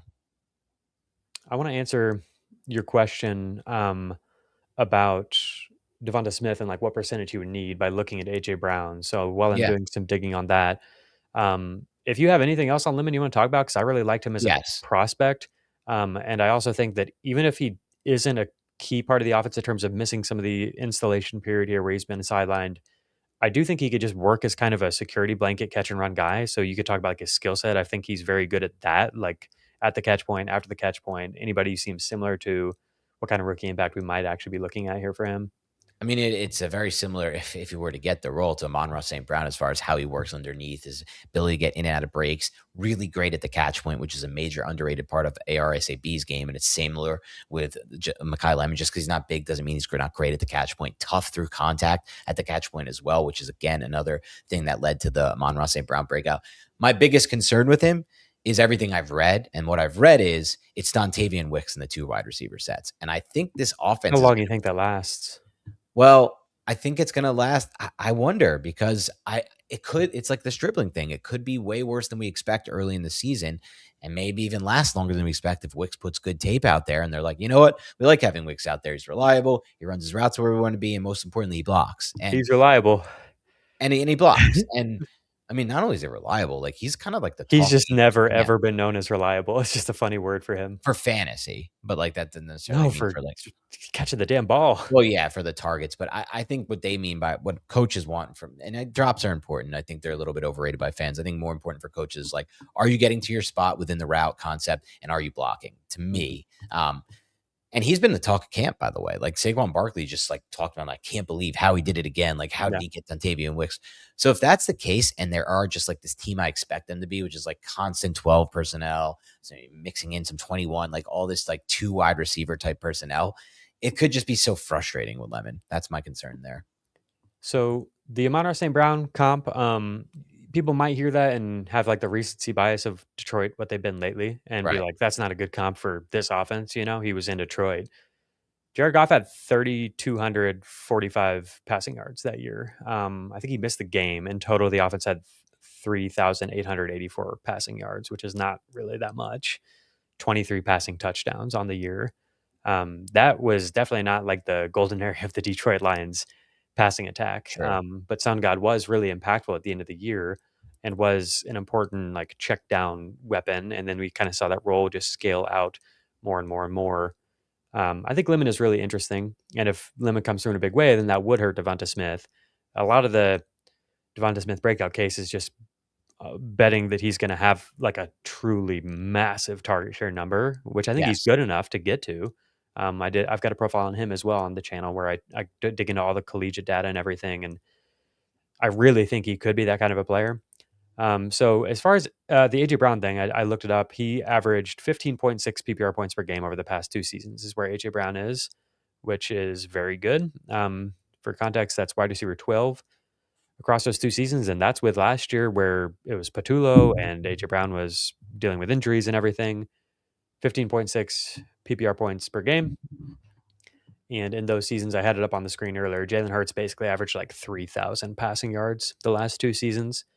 That was with a 25% target share for AJ Brown, 35% of the air yards, 30% of the receiving yards, 28% of the receiving touchdowns. He did miss some games. So I think if you look at his actual splits from the games that he played, it would be slightly higher than that. Yeah, you get 43% of the air yards, 31.5% of the targets, 36.7% of the receiving yards, 34% of the receiving touchdowns. Those are monster shares. Maybe Devonta Smith can get there. But that's like just a shade below JSN, right? Those are really, really, really high volume shares. That's what it took to get him to 15 PPR points per game in this ecosystem where Hurts is only producing 3,000 yards. Right. So to Dan's point, like if that's the case, we're only getting 3,000 yards from Hurts. Devonta has got to be a true like monster alpha and score a lot of touchdowns, which I don't know that he will. I think he can. The dude's awesome. I mean, his ability to adjust the ball in the air, down the field and everything, he could definitely score touchdowns. If Olave can get 9 touchdowns with last year's Saints team, Devonta Smith sure as hell can get 10 touchdowns this year. But I don't know if it's something you necessarily want to bet on with your 3rd round pick. I think there's probably better paths to upside. Now, the flip side to that is Jalen Hurts breaks out in Sean Manning's offense. It's better than it's ever been. Yeah, it could definitely be more than 3,000 yards. If it gets to like 42 or 4,400 yards, then he's like the best pick in fantasy. So I do see that upside case. It's your decision if you want to make that bet or not. Yeah. Let's talk about Ladd. Ladd McConkey is tough, man. Such a good rookie season.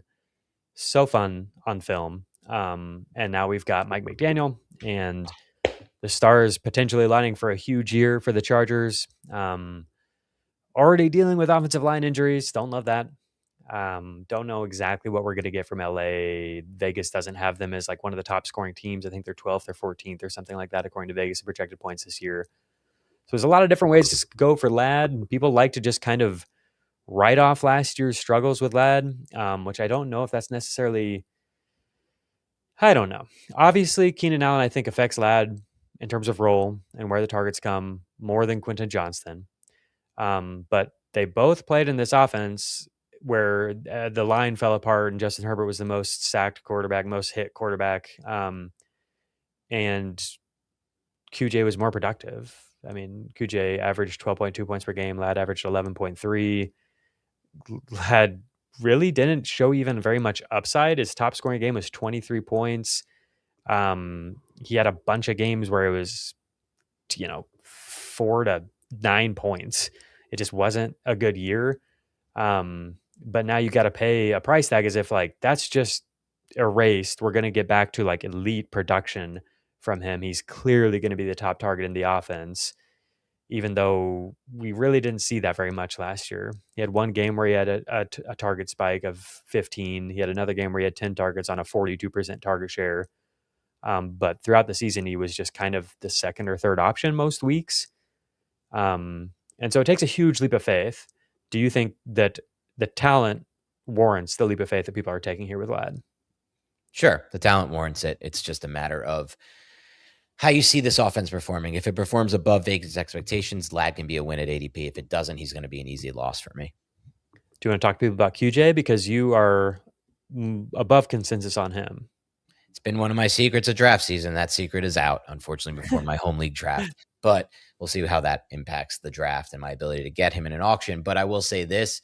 He's the only player I've ever studied that has gotten considerably better as an actual receiver in his NFL career, and by a really wide margin on tape.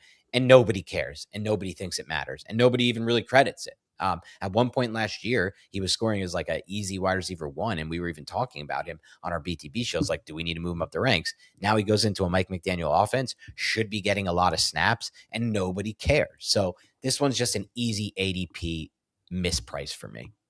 Matt Harmon cares. Had Matt Harmon on the show about a month ago.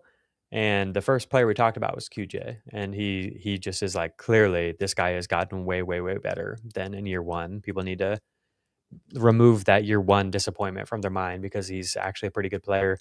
And apparently Mike McDaniel cares. He's very high on QJ based off of the quotes coming out of the Chargers this offseason.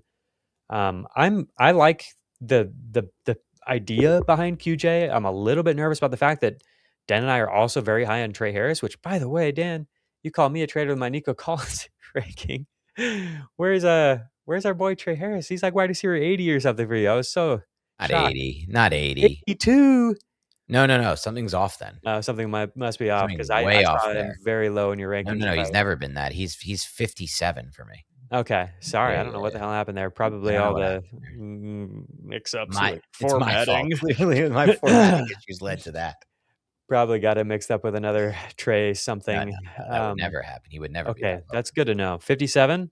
Yeah, that then puts him significantly above consensus for us. Yes, which is good.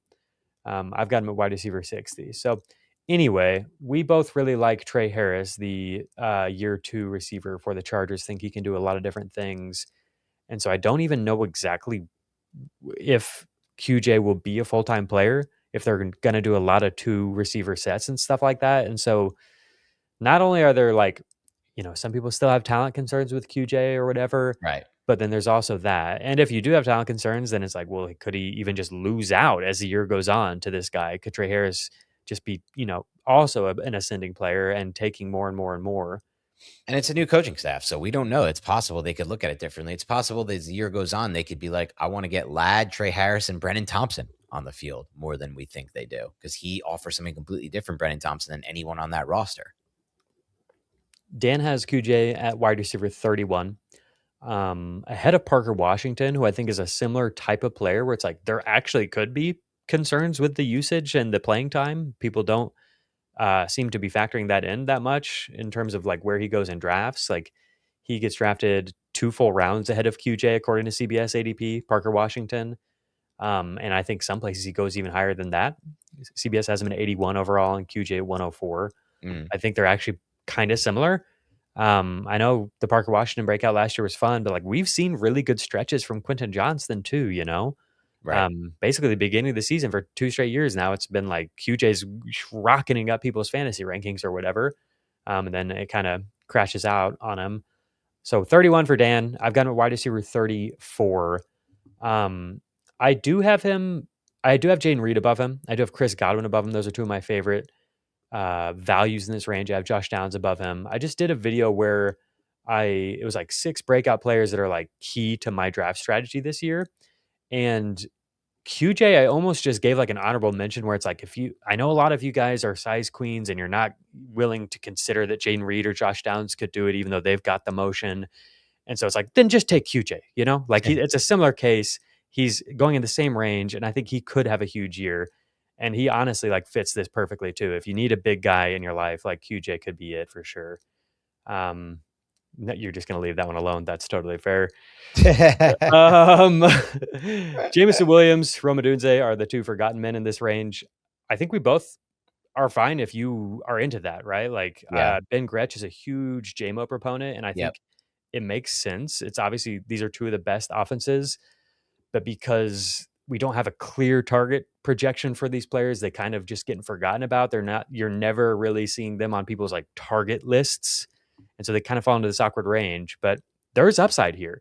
And there's like massive injury contingent upside for either of these guys. If somebody in their offense goes down, we saw it last year with JMO. JMO was so good last year at the end of the year, dude. Yeah. And maybe that was just Laporta, but also probably had something to do with Dan Campbell playing a larger role in the play calling and stuff. I think it could just be like, we need to get this guy the ball. That's what they've said for 2 straight off seasons now. I think they're both good picks. So like I brought up Parker Washington. I keep wanting to be high on Parker Washington, but I can't bring myself to put him above those guys.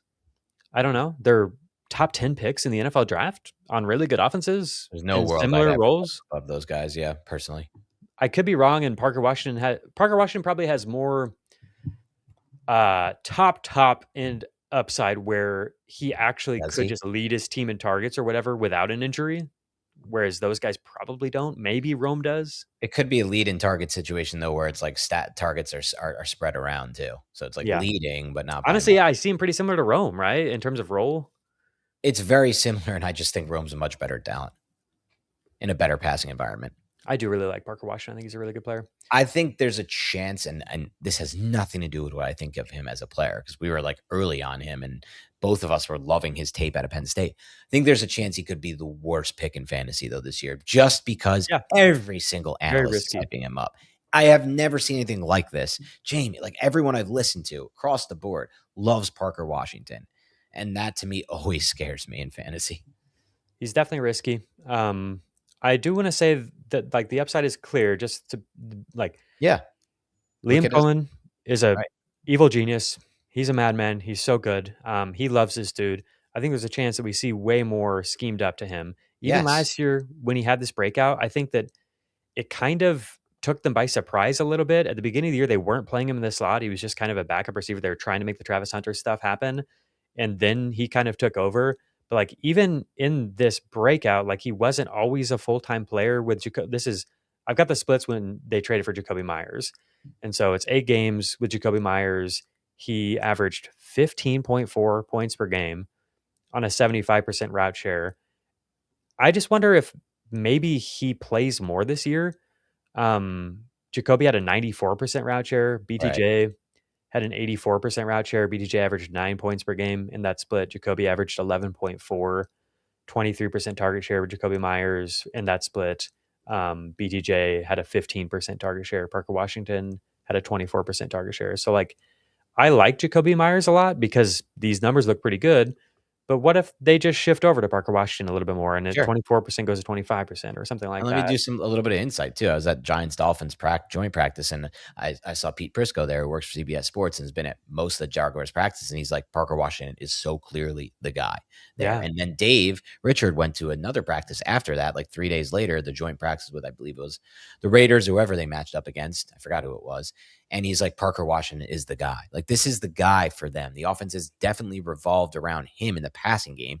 But for me, the reason I'm ranked a little bit lower and I'm worried he could be this like too many fantasy analysts are talking about him guy, it's just like, not enough to me is made of how bad this O-line could be and if that derails it. And like also in conjunction with like, we really have only seen a really small stretch of games where Lawrence was a good thrower and a good passer at the NFL level. It's really small. And I know it happened at the end of the year and we all expect it to continue. And Liam Cohen, we love. We do. We really love him. But, like, how much can he take from an offensive line standpoint before something breaks down? And how much can Lawrence take from an offensive line standpoint? And as of now, it's fine, their O-line. But an injury or two, Van Lanen has been, I believe, injured and finally coming back off a weird injury. They signed him to a huge deal in the middle of last season. Like, just no depth really behind those guys on the starters and the O-line. It's one of these O-lines that, like, I know there's going to be some O-lines that break fantasy, and I just don't know if I want to invest heavily in the ones that I think can be the ones that break fantasy. I do feel more confidence when it's one of these guys. When it's him, Cohen. it's Johnson, it's Clint Kubiak. Yeah, good point. It's Shanahan. These guys can scheme around the issues. You're right. LaFleur's had pretty bad offensive line recently. Right. Mike McDaniel, obviously, with the Chargers for multiple of those good seasons, didn't have the best offensive line play. With the Dolphins, but yeah. Yep. Yeah. I wanted to, again, just quickly point out the BTJ, obviously 9 points per game is not good within this split, but also 15% target share and then 17-yard average depth of target in these games where Jacoby Myers was on the team. Parker Washington was playing a bigger role. That's so high. His number on the year was high at 14.4. So that's very, very high. 17 is crazy high. There's nobody that has a 17-yard average depth of target that gets a lot of targets. That's like Tyquan Thornton or whatever. That's really high. He feels so much like a sacrificial X with a quarterback who's not good at throwing deep balls, really. It's not a great combo. Yeah. Unfortunately, because he's such a good talent. That's why I can't rank him that low. Yeah, for sure. I've got him ranked pretty low. I know. Dan's a little bit higher than me. Dan, you're pretty much with consensus. Here's Roma Dunze, just as a reminder. I know, it was the beginning of the year. They didn't have the two rookies really doing much at all, but it was a really strong start. Partially that was because he scored 5 of his 6 touchdowns in the first month of the season. But he also left something on the field there. There were a lot of drops that I think were uncharacteristic that could have been catches. And then obviously Caleb misses him sometimes. Like, he could have been even better in this start to the season. 27%, 33%, 25%, 22% target share. I remember his first read target share was like really high, and we were just like looking like it might be Rome season. But then it all fell off with the injury and other guys getting more and more involved. But yeah, he's not a bad pick. I think he could come down with a really surprisingly high touchdown number for them. If it's me, I'm going to Loveland in the red zone, right? But also, I think there's a real chance after what we saw Loveland do last year, especially in the playoffs and everything. Defenses adjust. Defenses are really focused on him in the red zone. Right. I think Rome could come down with like 8, 10, 12 touchdowns, and that wouldn't be a surprise at all. Yeah, me either. And he could get yards. He could have yardage upside that we aren't really accounting for just because last year he played through an injury and it didn't look that good. Yeah. I don't think it's a great fit with Caleb if he's kind of stuck in a downfield role, and Caleb's accuracy is all over the place. Yeah. But I don't know that that's what the role is going to be. He might be doing other stuff too. He might be the clear over the middle winner if that's not really a step that Luther Burden is quite ready to take yet. Sure. Basically, if you aren't in on the Luther Burden breakout, if you're one of the people who think that I'm like crazy for having him so high or whatever, a lot of those people just don't believe in the Bears. They just think the Bears are a big mirage or whatever. Burden has a lot of risk to me. Yeah, no, I'm just saying a lot of people believe both things, that Burden is not good and overhyped, and also the Bears are not good and overhyped. But if you aren't in that camp and you just think the Burden stuff is kind of ridiculous, then like you should probably be like Odunze should probably be like one of your most drafted wide receivers. Or you should make sure you get Loveland. One of those two things. Definitely, yeah. But I mean, even that outcome, for as good as Loveland is and as much as we love him, like the outcome where the offense like really, really runs through the tight end is pretty rare. Most of the time when that happens, it's a team that's not very good and things are going wrong. That's fair. It's pretty unusual. Maybe he's that Except good. for the Chiefs, obviously, with the Kelsey years. Yeah. That's fair, but they also did have Tyreek. I just meant like the team was very good. Yeah. I just don't. I guess I'm trying to like. So what we felt about, I guess I know what you're saying, and what we felt about so much of him was the off-script stuff. So much of Loveland? Kelsey. Oh, Kelsey. Interesting. I would like to dig into the first read target race, but I don't think Fantasy Points has it back that far. My whole thing with why I'm high on Loveland, it's like there's a chance to me he could be the best tight end in football after this year, and we all know him as that. Yeah. and by far. And it's just like, that's how good he is. And that's like, it reminds me of what our case we made for Bowers last year, but with an actual good quarterback play and I guess the targets aren't going to be there like we thought they would be for Bowers. So that is a concern. But they may not need to be if the targets are just so much more efficient. I don't know. Let's talk about Christian Watson. Try to get it back on track a little bit here. Yep. Watson, big faller for me of late. And the Packers in general are just very interesting. I've got him at 24. Dan has him at 29. You say that he's a big faller for you. What's that? He was way up there for me. Why is he falling? Love the talent. Love some of the stuff we saw last year used in a new role, but I've kind of just been trying to be reserved a little bit more on the Packers because their offensive line scares me. Now, I will say this. I had a discussion with Sig Bloom, and I know Fournette rated them like 30th, and I looked through them after he did. And I was like, oh, my God, they really haven't done much to upgrade this line. They're moving their center, Morgan, to left tackle. What the heck is that about? Like, will that work? He was a tackle in college. Maybe. They have two spots I really appreciate, Tom at right tackle and then Sean Ryan at center, but Tom's coming off an injury and like that's a little tricky too. Then no depth. They haven't drafted anything on the backup. So like this is one of those 1 or 2 injuries, dead O-lines.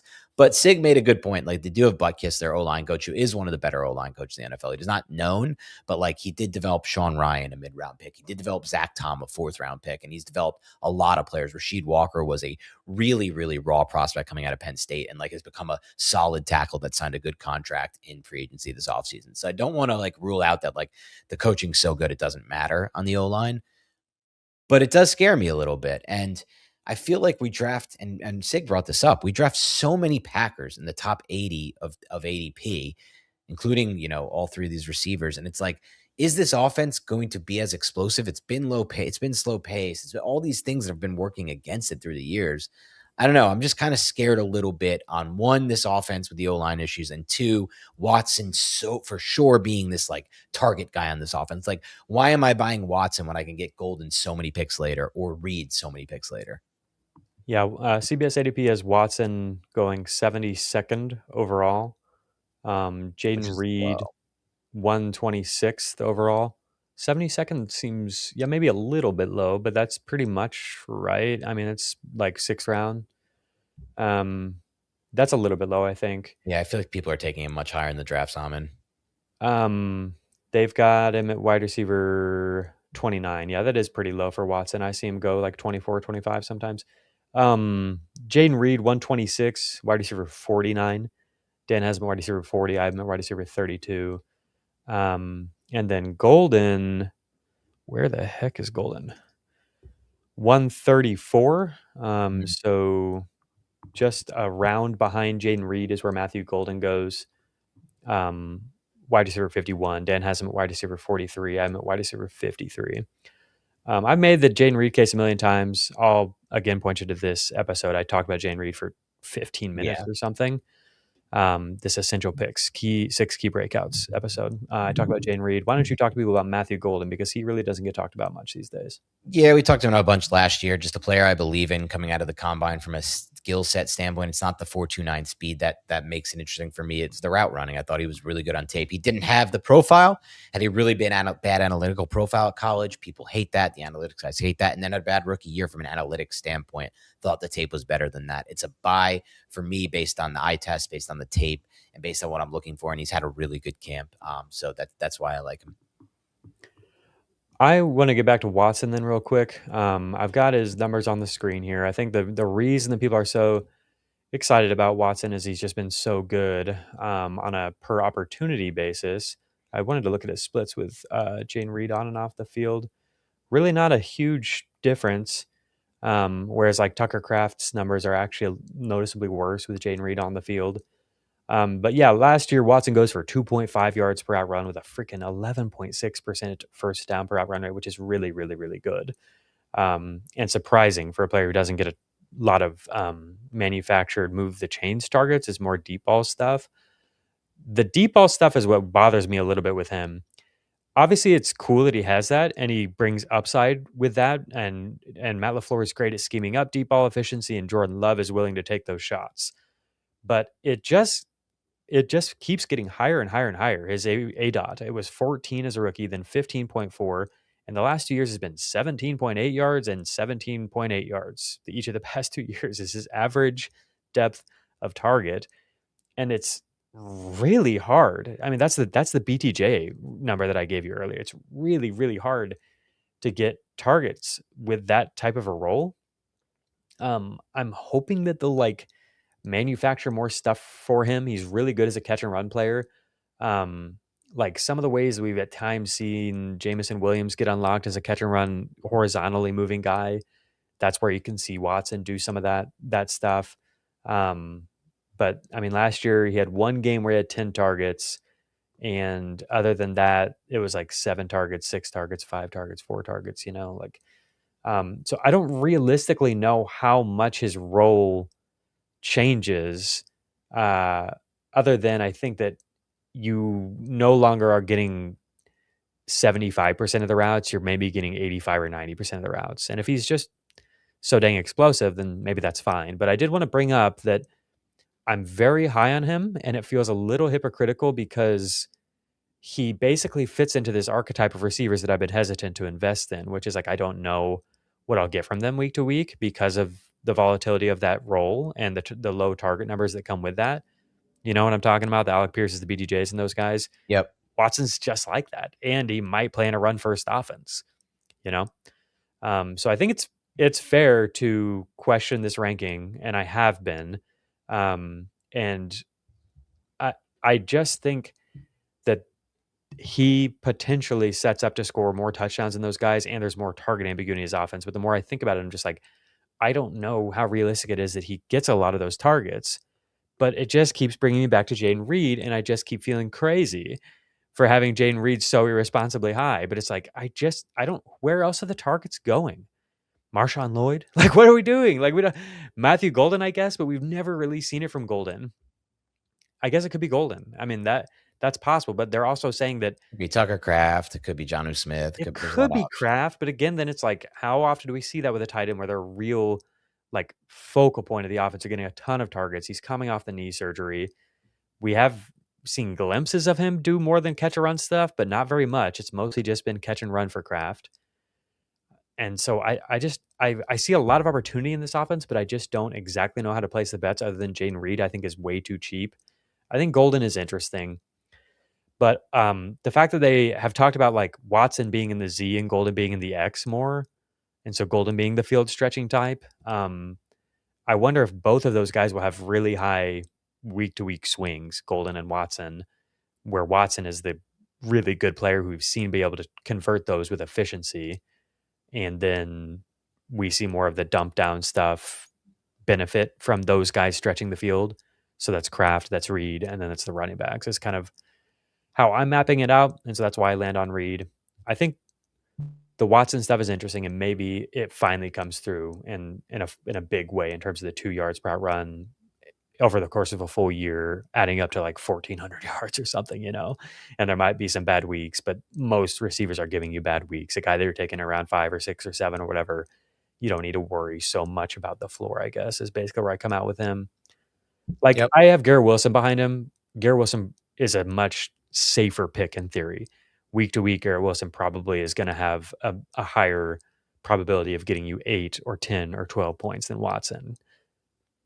You have Garrett Wilson significantly ahead of Watson. I think a player who maps kind of similarly but gets to play with Josh Allen is DJ Moore, and we've kind of completely overlooked him. Do you want to throw anything out on DJ Moore for anybody who might be considering taking him where you have him ranked, which is wide receiver 19?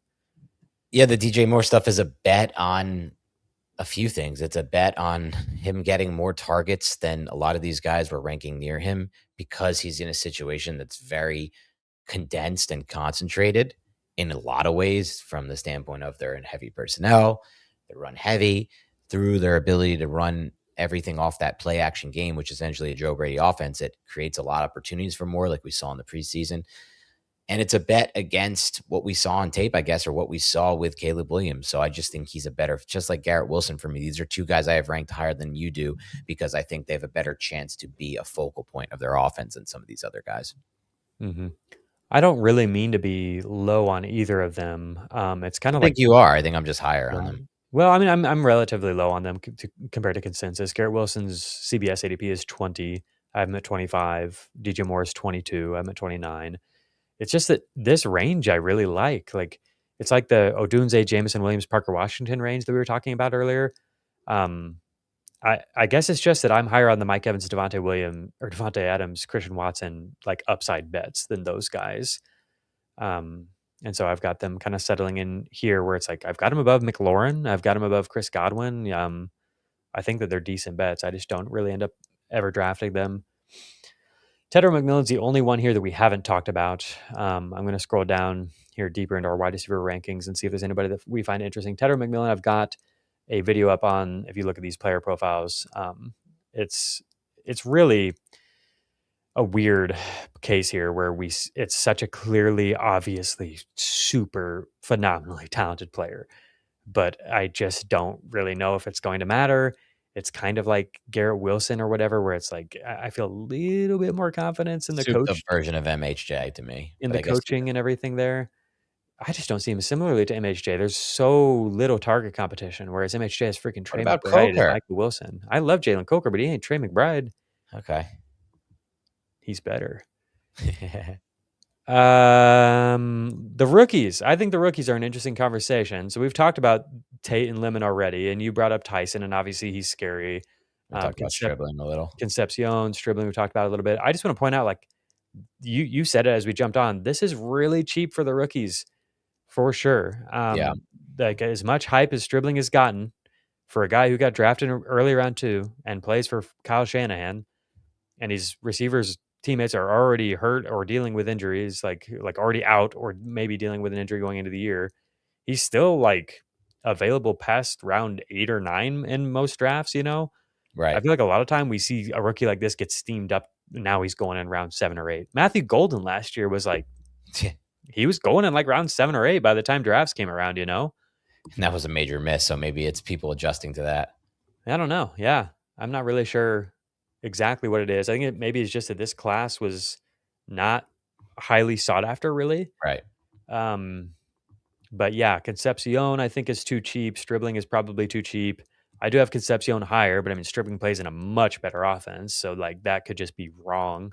I just think there's a real shot that Concepcion at the end of the year is like with Todd Monken doing his Zay Flowers impression and looking really good at it. Well, yeah, a lighter version, of course. Like these quarterbacks can't really get them the ball. Like no doubt, yeah. Jalen really Coker in this range. I don't see anything in here that's. I would take Tyson in a league where you can stash him if you have an IR spot designated. Okay. I think that he's worth taking in a late in a draft. I mean, this is a player who got drafted top 10, and Dan and I both said when he got drafted, this setup is perfect for him specifically in his skill set, and I think that he could outscore Chris Olave if everything goes right for him. So that potential still exists if he is able to recover well and get on the field and play a full role at the end of the year. Here are some of our favorite rookies. Talk to people about Chris Bell real quick, because it seems like his recovery is going well, and there's really no telling how the target distribution is going to shake out in Miami.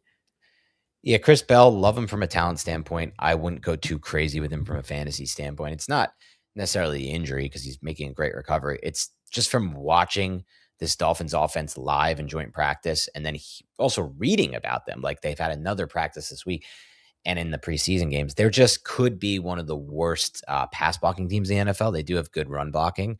I think their O-line could be really bad from a pass blocking standpoint. I'm worried about this pass. Just get the ball in his hands quick, man. People don't need to know about the floor of the Miami Dolphins offense. They know what it is. I guess, yeah. I think if you just get it out to him quick, there's a chance that can work because he's that kind of an athlete. He's an explosive player. Like he reminded me in some ways of AJ Brown when AJ Brown was younger with the Titans. Those like quick in-breakers that he can release and win and then just be explosive after him. That's assuming he got back his full explosiveness and speed post ACL. That might take another year. And I just kind of want to avoid all Dolphins pass. Well, he's free. Personally. I mean, you have him wide 65. Sure. All these guys with green to the right of their names are not being drafted. Yeah. These are all free guys, depending on how deep of a league you play in. So, yeah, Chris Bell is an interesting bet based on talent. audio listeners, the guys that you can take at the very end of drafts and deep drafts, or maybe just ones to keep an eye on, and in the order in which Dan and I have them ranked. I think it's going to be Jalen Noel at the top. What am I sorted by right now? We both love Noel, and we love his tape, and it seems to not matter because the Texans seem to hate him for whatever reason. It's been the weirdest offseason ever I've seen from this guy. Jalen Noel, and then Trey Harris. You have Trey Tucker quite a bit higher than me. You have him ranked where it's almost like somebody that might matter. Oh, this is probably where we got mixed up. It's probably Trey Tucker and Trey Harris. Yeah. Do you not mean to have him at 57? Definitely don't mean to have him at 57. That's what it was. Got those two mixed up. I think he's all the way down for me. That's an easy fix. Chris Bell, 73. Chris Bell after Trey Harris. Caleb Douglas, his teammate. Kayshon Boutte. Do you want to talk about Boutte? You have him at 54. I have him at 77. I guess for me, that does seem pretty high, but I'm kind of in on this bet. Like, I liked him a lot last year. He was super efficient on a per target basis. He's an explosive player, and I think ultimately speaking, they have this weird thing going on with Jalen Noel. Is it Noel or Noel? I always get this wrong. Noel, where they don't want him playing any outside reps. So if this team's going to be super condensed, super heavy, 12 based, and they have two receivers in the field, and they've got two ran route combos, I think it may end up being Boutte and Nico, and that's just like a good spot for these receivers for me. And I'm also just generally speaking much higher on the Texans offense than everybody else. Highest passer rating when targeted as first read in 2025. Jalen Coker, of course. Luther Burden, Ryan Flournoy, Puka Nacua, the usual suspects up there. Kayshon Boutte. Yeah. Above all those guys. Second, above everybody except for Jalen Coker. Yeah, kind of an underrated player at the NFL level. So Boutte is high for Dan. I could see it. We'll see what the role is. So I'm going again by our composite rankings here. Boutte and then Pat Bryant. These are guys who are free at the ends of drafts. Dontavian Wicks, Cyrus Allen, Rashad Bateman. Bateman's weird. I got to see what's going on with that off-field stuff. Other than that, I kind of like him. Jeremy Bernard for the Steelers, kind of a catch and run threat, rugged young rookie. I thought he looked really good in the preseason. We'll see how much he plays. Adonai Mitchell. Yeah, I see you're on the A.D. Mitchell and not the Omar Cooper Jr. train. Sure. Yep. I just think it's unlikely that either matters. And if one of them does, it's probably going to be the catch and run guy. And so for fantasy purposes, I would rather just place that bet. Okay. Jalen McMillan, I think, has a chance, but he's still not practicing. So I brought up Tez Johnson, our guy, film darling. I brought him up to Dan before he jumped on. I'm like, do you think Tez Johnson could maybe matter if McMillan and Ibuka are both out to start the year? Talent-wise, yeah. He's good. Tyquan Thornton, Dan standing strong, wide receiver 68 overall for Dan. Gotta stand strong on my boy. Trust the tape. How about Malachi Fields? You're pretty high on Fields, wide receiver 63. I just don't see why we wouldn't be at this. As far as mattering, maybe not. I don't know if any of these guys will matter. There's no guarantee there, but the reality of the situation is Malachi Fields is playing a lot with this first team offense. He was the most targeted player by far from Jackson Dart in the live practice I saw against the Dolphins with the first team. Then he played a few snaps in the second preseason game and basically got the starter's treatment after that and was like, you're out. He scored the touchdown from Jackson Dart during the first preseason game. Like, I don't know, man. It's getting kind of interesting. There's no guaranteed number 2 on this team. So maybe he'll be the second guy. Here's some rage bait for you. Denzel Boston, wide receiver 80. Yes. Yep. Wow, I'm surprised I have him ranked higher than you. I thought I'd be really low on him. Yeah. He's an amazing talent. I want nothing to do with this Browns offense. Yeah, he does look good. But yeah, I don't have any confidence in the Browns being able to get the ball down the field. And I think he has legitimate target threats on his team. Like, I think KCC is really good, and I think Harold Fannin Jr. is even better. They need, like, we are, Jacob and I are okay buying in on the scam target guys like KC and Fannin. We're out on anyone who requires like a 4 to 10 yard air throw or more. Like, actually, I'll start at like 6. I think they can throw 4 air yards accurately, Sanders and Watson, but anything above 6, I'm out on. I jumped the gun getting to Denzel Boston. I was too excited to rage bait. I don't want to overlook important players like Antonio Williams, Jack Besh, Darnell Mooney, Zachariah Branch. They follow Malachi Fields. I got my eyes on some Antonio Williams film, and I liked it. I liked what I saw. He looks really explosive out there. Isn't he kind of buried on the depth chart though with Diggs and Burke? He is right now. Yeah. We'll see how it shakes out. McLaurin, Diggs are getting older. Could be a lost season. I could see him mattering at some point. To me, he is a guy they really liked. I think they're going to want to get him on the field and see him at some point. And he has like PPR friendly, fantasy friendly type of skill set. I think he's a potentially yardage creator who might get to play with Jane Daniels. You got Mooney hired too with Calvin Austin out. Do you think he plays more than Malachi Fields? I think it'll be pretty even between those two. I'd probably say Mooney has a better chance for more playing time. Fields has a better chance for more touchdowns. Kyle Williams, another guy who Dan and I love, but apparently his team hates. I hate him. They traded Booty away, so maybe he forces his way on the field. I don't know. I saw a Patriots beat writer who compiled, I text you this, all of the training camp targets from Drake May, and you got like Stevenson at 17 or 18 and all these guys up there, and then it's like 2, Kyle Williams. What the heck, man? He's so good. Why don't they want to see him with May? Preseason. I don't get it.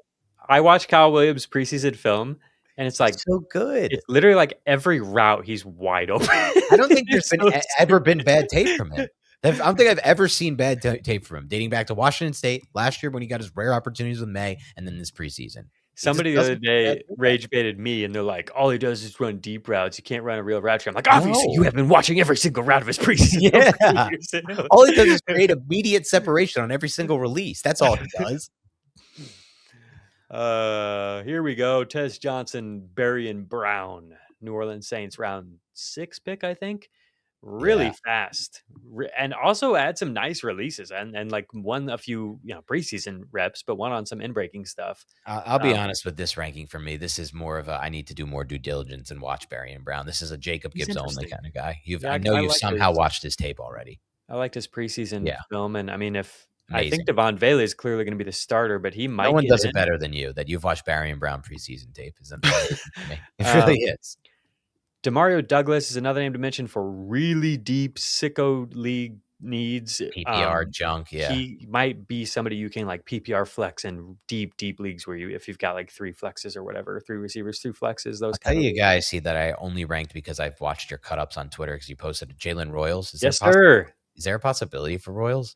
If Rice gets incarcerated. Oh. Oh, that's the only plan. He's a scam. He's in the scam role. I think he can maybe do. I mean, when he was at, I think it was Utah, he was like the outside guy. Yeah. I don't think that he's necessarily going to do that at a high level as a pro. Okay. But he won a couple of routes on the outside during the preseason, like in breaking routes, and then he's really good with the ball in his hands. He's really fun to watch. He's truly like 90% of Rice with the ball in his hands, and that's a real compliment. Rice, for as much crap as I give him, is a freaking monster. I would not want to tackle him, especially if you heard all the stuff I said about him. Here you go. There's the bottom of our rankings. Dan has Jerry Jeudy at 92. I have him at wide receiver 93. It's so sad to have to rank Tesla where we have him 89 and 90. Talent-wise, way better than that. I mean, reality. I love that we get to the bottom of the rankings, and that's what you think is sad when we have Travis Hunter at wide receiver 86 and wide receiver 92. God, dude, I drafted Hunter in 2 of my dynasty leagues last year. How bad am I? You're so bad, Dan. I don't think I can recover from that in those leagues. I'm looking at it and I'm like, I don't know if I can recover from that. I've got some of those teams. I have a team where we're highly competitive and we're way too deep a receiver. And we have a roster clog where we need to clear space. Oh, God. And I'm just like, what am I supposed to do? Sell Travis Hunter at wide receiver 55 prices? I'm not going to do that. Get a late drafted him 3rd overall last year. Oh, it's devastating. It's so stupid. I literally, just in that league, we decided to do that because we had no Travis Hunter in any of our leagues. We have 15 leagues, me and my brother. And it was we got 2 and 3. We're just going to draft McMillan because we know he's a stud. And we're going to draft Travis Hunter because let's have some fun. And it wasn't fun at all. I never took him over McMillan, but it wasn't fun at all. And I guess we should have seen this coming. There was a possibility he was going to play at least some DB at the NFL level. What are we doing taking a guy like that high? It's crazy. He was just so good on tape, by the way. I'm sorry, Matt. I love you to death, Matt Harmon. But I literally got Matt Harmon pilled on that. I saw the all green rat tree and I was like, what if he's just the best? It's not Matt Harmon pilled. I watched the tape. I watched so much Shador tape, dude. I know. I watched a lot of it too. But I'm just saying, before, at one point I had him as 7th overall, I think. And then I just kept moving him up, and I'm like, above Travion Henderson? Yeah, I think that makes sense. And I got to the point where it was like, he's like a top 5, top 4 guy. And then even in this league, I ended up reaching to take him 3rd. I had him 3, and I don't think that was a reach based on the talent and the routes and the tape. It's just they want him now at DB. They have too much talent at receiver. Parker Washington emerging, and the trade for Myers is what killed this for us. Yeah, for sure. Yeah. Alrighty, good stuff. I hope you enjoyed that. For anybody who's been here for 2.5 hours, we appreciate you. You're the one who keeps the lights on for us here, keeps me on the box score going. And I want to say final thank you. Three-pronged approach. Go ahead. Sorry. No. You hit it. Like, leave comments, and subscribe. It's a three-pronged approach. And I want to give one final thank you to all the sickos, the 21 of you, because I think me, Heath, and Jacob have the other 3 spots, who joined the Beyond the Box Score Sicko Dynasty League. It's a literal 24-team league. I was talking about with Jacob before the show. We have no idea how this is going to go in any way, shape, or form. The most we've ever played in is a 16-team league each. I've actually done, I guess, technically an 18 because I've done Guillotine, Jacob. So guillotines are sort of 18-team leagues, but you chop the teams, and you could always improve your roster. This ain't going to be that situation. I can't wait to do it. But thank you so much. We raised literal thousands of dollars for St. Jude just through this league alone. Yeah, this league was almost like 10K, which is so nuts. Which is awesome. Like, literally awesome. That all goes to St. Jude as part of our draftathon efforts. Really just the greatest community in the world, the FFT community and the Beyond the Box Score community. Every year we're raising more and more for St. Jude. I always go into it like, trying to beat last year's number. Last year's number was so good, we're never going to do it. And then we do it every year. So good to be a part of that for sure. And thank you so much. Have a great rest of your day. We'll talk to you soon.